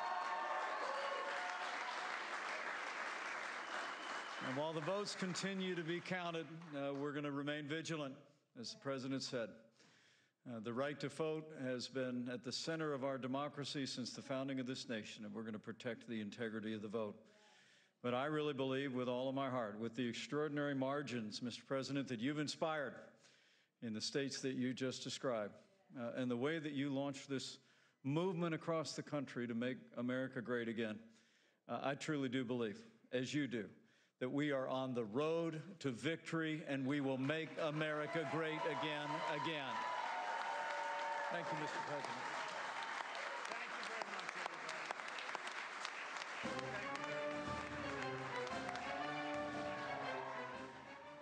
All right, President Trump with a pound fist on his way out of the room, saying that he had expected that they would be in the East Room tonight as part of a celebration. He heralded the record turnout, talked about all the places where he said he has won by a lot, Florida, Ohio, among others. He did take issue, obviously, with the Arizona call that we have made here tonight. He said he believed that Arizona had, quote, a lot of life in that. There's still a lot of life in that, he said, in Arizona. So perhaps, maybe they're coming around a little bit on Arizona as those numbers continue to come in tonight. But then he made it perfectly clear that he sees this as a fraud on the American people. He said it was a very sad moment tonight. And he said, frankly, we did win this election as far as he is concerned. So he said he won in North Carolina. He's won in Georgia. We have not made those calls as of yet. He is leading. And if you look at Pennsylvania, his numbers are accurate. He is up 600,000 votes in Pennsylvania. The other numbers that he cited in these other states are accurate as well. He is up there as well. In Arizona, he is trailing by about 150,000, 155. which is more than the margin of that he's winning in North Carolina. There you look at the numbers in Arizona. And again, we've made that call. But the president defiant, saying that this is an effort to steal the election and that, frankly, quote, we have already won this election.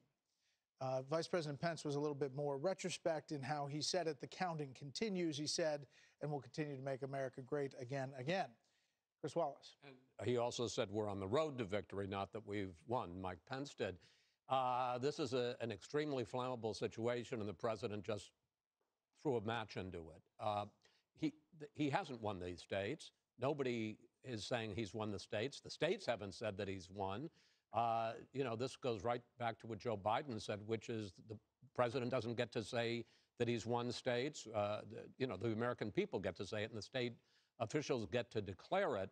And I guess, and I don't know whether he literally means it, but he said, we will be going to the Supreme Court because we want all the voting to stop. Well, voting to stop, yes, but vote counting? Yeah. These states by state law all have the opportunity, and states routinely are unable to count votes by election night or early into the morning of the day after the election, and it goes on for days. Now, there may be a question as to how long you can continue to accept ballots, but there's no question that all these states can continue to count votes for days. They don't have to certify for weeks who has won the state. That was what happened in Florida back in 2000. So I don't know if he literally meant that he's going to try to stop the counting of the vote, but I would think that that would be extremely inflammatory, and frankly, I don't think it's something that the courts would allow. Dana, but he was also saying we don't want them to find votes in Pittsburgh or any other part of Pennsylvania. Yeah, that all of a sudden you're going to find 100,000 votes that just happen to be in some trash can behind. I think that's what he was talking about. But you know Ben Shapiro, who voted for the president and supports the president, he tweets just now, "No, Trump has not already won the election, and it is deeply irresponsible for him to say that he has." President Trump had some amazing victories tonight that he can take credit for on the Republican side of things. Look at this, that the United States Senate is likely to stay in Republican hands. The House races I mentioned just beforehand, not only winning in some of those swing districts, but a lot of the women that he backed in this party, and Elise Stefanik, the congresswoman from New York, they have so many things that they can talk about and be proud of tonight. And to say in a posture of, I'm convinced we're going to win. I believe that these races are going to be called for me and for us and for our movement. Just hang with me for another 24 hours. Instead, now, what will the headlines all be tomorrow? What will everybody be saying? Is that he just went a step too far. Yeah, that he claimed victory. He walked into Hail to the Chief tonight, taking advantage, obviously, of the bully pulpit and the incumbency, and made a very forceful statement about where he thinks this is going to go. Well, he says it's a fraud on the American people, Martha. What struck me was he sort of did a jujitsu in which he said that it wasn't, even though he said he predicted we would come to this moment in terms of having to have the courts intervene, he said they are taking us to court, suggesting the Democrats are somehow taking him to court. I was confused by this. But in his mind, he's saying he won. He won this election, and that there is something being done by the Democrats to try to undo his victory, and he sees them as taking the initiative here in terms of inviting some litigation.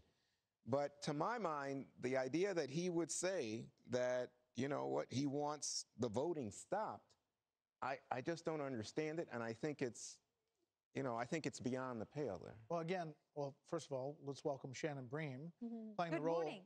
of Good Brit morning, Hume. Shannon. I am. I'm slightly less curmudgeonly at this hour. Oh, there you go. That's the only difference. Do you have any updates on the betting?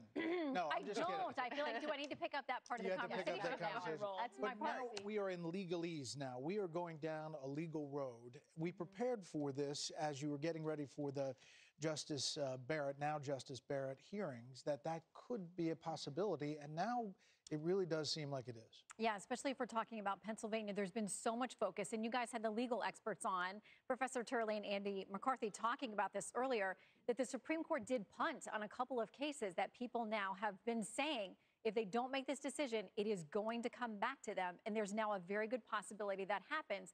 The Secretary of State there, or as they call it, the Secretary of the Commonwealth, has asked for these ballots to be segregated out. They come in past 8 p.m. tonight and through Friday. And Justice Alito, as I think it was Andy McCarthy talking about, joined by Justices Gorsuch and Thomas, said this may come back to us and that subset of ballots may be contested. They may actually get to a decision on the merits. Those ballots may or may not count. And so with everything going on in Pennsylvania, this is clearly going to be litigated. And that's the most likely place that it will ultimately end up, is at the Supreme Court. What about the Supreme Court decision that they made, essentially extending the Pennsylvania deadline? And that didn't seem to fit with previous, how they approached it. Well, what they did in one decision was to not give an injunction. So they allowed it to move forward without deciding on the merits. Then the GOP in Pennsylvania came back, some of the leaders, and said, well, can we get an expedited decision? And then they voted 5-3 against taking it up in an expedited fashion. So they haven't ruled on the merits of this thing. But Justice Alito and the two who joined him left this opening to say, you can probably come back to us and we can probably get to the merits on this on another day, probably hoping that it wouldn't come back to them. But now it looks very much like that's a strong possibility. Yeah. Obviously, Justice Amy Coney Barrett is now in the mix on this. She was able to kind of say, I can't weigh in on a couple of items as soon as she began wearing the robe. She cannot take a pass on any of this that's happening now, I wouldn't imagine, because it will be starting fresh at this point. Right. Remember that Senator Cory Booker, just a couple of weeks ago, when she was still not yet confirmed, said, I think she needs to recuse from anything that comes up to the Supreme Court that has to do with the 2020 election and President Trump. But then that begged the question, well, what about Justices Gorsuch and Kavanaugh? If you're just going to say somebody appointed by President Trump can't decide a case about him, then you'd have to say all three of them have to recuse.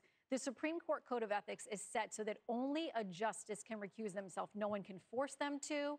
There is, a lot of leeway for them to say, oh, I have a financial interest, or I know a party in this case. Very rare that they recuse. They do it, but no one can force them to do it. They have to make the decision themselves. And I see no reason why she would say, okay, I'm out. Can we go up to Bill Hemmer for a second? Bill, are you? Oh, yeah, there you are. Hey. Hello. I'm the man behind the curtain now. There you go. Is the Georgia, North Carolina, the president said he's won both of those states. We haven't called either one of them. Right. We obviously haven't called this election. But Georgia and North Carolina, we talked to the decision desk. They didn't think that it was going to be called tonight. Yeah. But where are we in Georgia?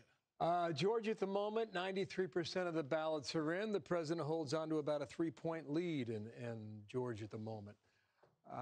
It looks to be pretty comfortable. But then we listen to the decision desk and think about the mail ballots that still may not have been counted. Could this change with 7% of the vote not counted? I guess it could, but right now it looks pretty comfortable for the red team. Here's Fulton County, Georgia, right? Biden, an easy winner, but that was pretty much expected. Here's DeKalb County. Well, we had about 2 hours ago, but DeKalb County had some an issue. Yeah, right, but they got it straightened out because this vote here is rather reflective of 2016, and Biden's up in the 80% margin, which is where you would expect him to be, just east of Atlanta. Now, how does this change? What else can be thrown in here? Where else do you go on the map for Joe Biden to try and overcome this deficit here? I mean, this Cobb County, 2016, here's where it was. I mean, pretty much all that vote is in there in Cobb County. Maybe it's up here in Gwinnett. But again, this vote seems to be pretty much accounted for. So where that 7% comes from, I think at the moment, Brett, it's safe to say it's a hard hurdle to climb for Biden this late in the night. Here's what we see in North Carolina, however. It's a slimmer margin here, just a bit more than a point. I'd say 0.4. 94% of the ballots in here in North Carolina. Are there more out here to help Joe Biden overcome this? I guess you can make the case it is because we haven't called it yet, but where those votes come from, it's difficult to say. And Bill, just one real quick, Pennsylvania, 600,000, that's a big hurdle. You're right, and you got 3/4 of the vote counted in Pennsylvania already. I thought, Brett and Martha, that we would be nowhere near this number of ballots counted in Pennsylvania tonight. Right. They've been warning us for days, right, that they were going to count for some time, and they still might. Remember, you get the postmark today in the mail. They counted as late as Friday, which is 3 days from now. Here's Philadelphia and the surrounding area here. I think this is really where the action is. This is Pittsburgh over here, Allegheny. I was looking at it a short time ago. I think that based on 2016 returns, we don't have all of the vote in for Pittsburgh, which is Allegheny County, but it's getting pretty close here based on the margins we're seeing as compared to 4 years ago. I'll just pop over here to Philadelphia again. I showed you Bucks County. There's a fair amount in now. These are all the collar counties around Philadelphia, which is right here. I'll come back to that in a moment. Montgomery County, let's compare from 2000. I haven't done this yet. Let's see from 2016. That's a pretty solid vote as it compares to 4 years ago. So I'm going to say pretty much Montgomery County is accounted for here. Now, this is Chester County, PA. Really, I mean, very tight in that county. I haven't checked this either. So, well, there's a few, it seems to be like 40, maybe 50,000 ballots still out in Chester County. So we'll be patient with that. Then pop on over here into Delaware County. That was 2016. This is 2020. I got a lot of these ballots in when you compare it to 4 years ago. Then I'll come to the big one here, the city of Philadelphia and the county. You're 289 for Biden with 73.5, 101 for Trump at 25.7. Heavily Democratic county, heavily Democratic city. Here you are in 2016 now. All right, so she was well over. She's almost at 85% with 560,000 raw votes. So he's below that for the moment at 289,000. And I'll just do one more thing for you. Do we got the time? I think we do, right? I mean, we're just going, right? Yeah, keep going. So this is Michigan. I think this is really interesting. I mean, you got a margin here of about 250,000 votes here. Here's Wayne County. This is Detroit. Well, I mean, we're starting to get some more tabulation now from Detroit. This number had been frozen for the last 2 hours. So we'll watch that. Give me a moment. We'll come back to it. And then I would say this. You've got 9% outstanding in Wisconsin. Trump's still holding on to a 4-point lead.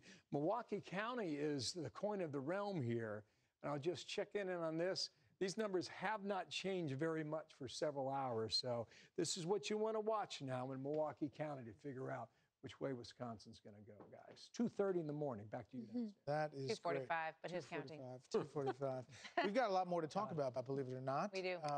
So that is where we bring in Arnon Mishkin, director of the Fox News Decision Desk. And I hope you have something to tell us. Good morning. I don't have much more to tell you than you already know. There are these states that are outstanding. Right now, Biden clearly has a lead in Nevada. There is some data that suggests we're close to a call there. We're sort of waiting for additional vote from Las Vegas and Reno. There's been a heavy turnout or heavy vote return from outstate, the other parts of Nevada, the rural parts of Nevada. Which made the race a little tighter, but right now the former vice president appears to be in the lead, but it's not quite at the callable stages. In the South, the two must-win states of North Carolina and Georgia, the president is doing quite well there, but at the same time, there's some evidence that some of the urban areas, some of the suburban Atlanta areas have not yet reported. They've stopped counting in Georgia. They've stopped counting in North Carolina. In both cases, while the president has a clear lead, there's some evidence to suggest that the outstanding vote sort of skews Biden, and that's why we haven't been able to make a call. There's also some evidence that we're not going to be able to make a call in either one of those states until either very late tonight or tomorrow, because some of the places have stopped counting. Then there remains the Maine 2, where the president is in the lead, the second CD of Maine, which is one electoral vote. That's a vote he won last time by about 10 points. He's up about 3 or 5 points right now in Maine 2, and there's a clear chance that he could win that. I'd call that sort of also knowable but not callable. So we're not prepared to call it, but he clearly has a lead. And then the big mystery are the 3 Rust Belt states, Pennsylvania, Michigan, and Wisconsin. We were told, let's just talk to Pennsylvania first of all. Sure. 600,000 difference, and the president pointed to that.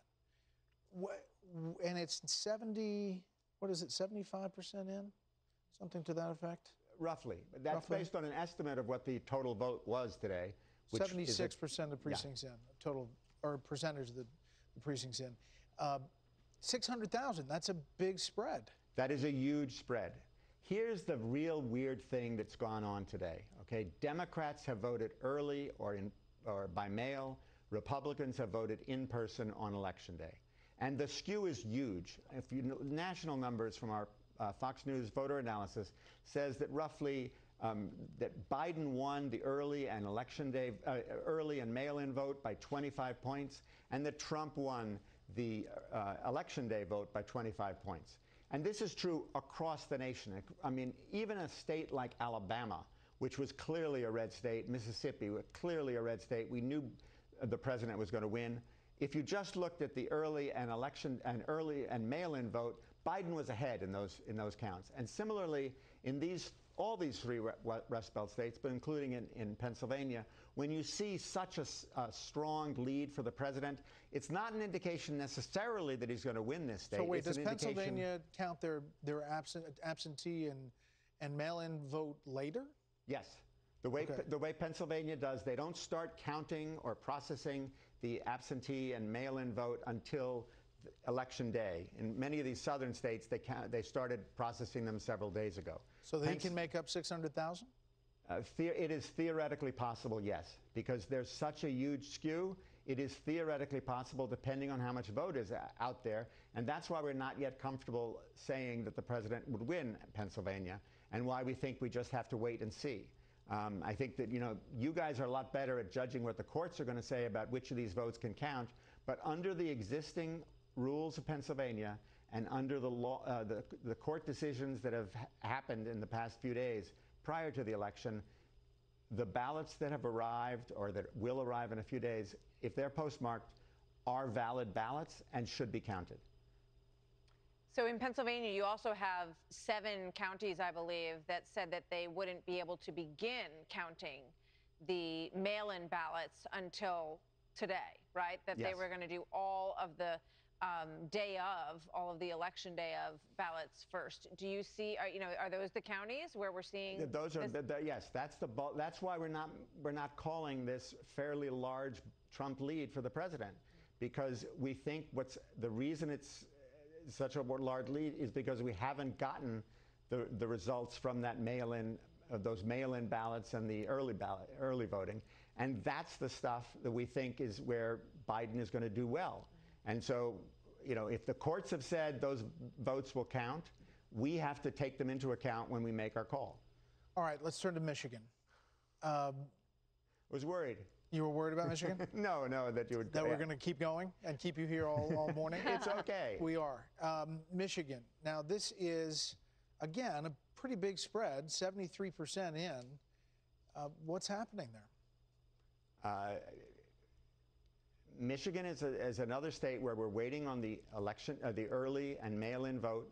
We believe it skews heavily. The entire team is in agreement on the decision team that the mail-in vote and the early vote is going to sort of skew towards Biden, and that the strength of the Trump lead, given what we know about the state and we know about voting patterns, is indicative of the fact that what we're not seeing is that mail-in vote and the early vote where we anticipate Biden has a solid lead. And is that the same thing for the John James Senate race? Yes. Because that spread is pretty big. Yeah. No, it's the same thing. It's these Republican voters voted on Election Day, and the margins that they got on Election Day were huge. The Democratic voters voted early, but they voted by mail, and the margins they got there were huge. And that was true.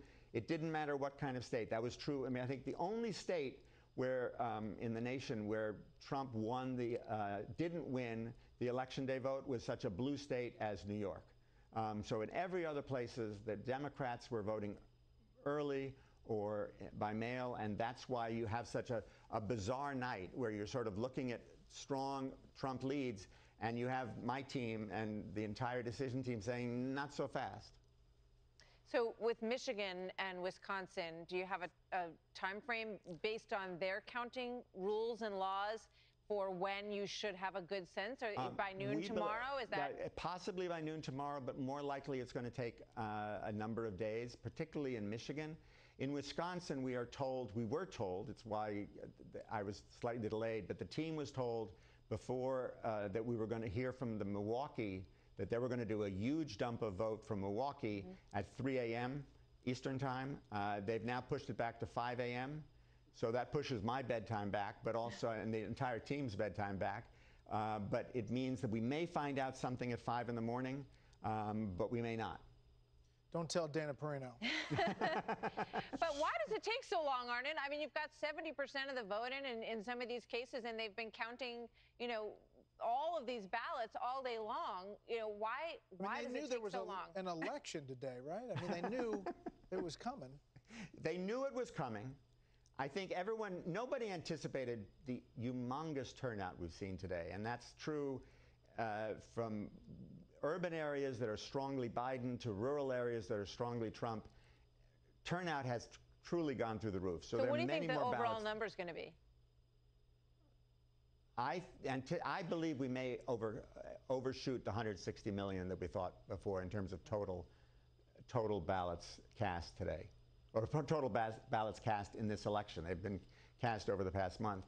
And the other thing is that these are government officials who run this election counting operations at all these states. They're county officials and state officials.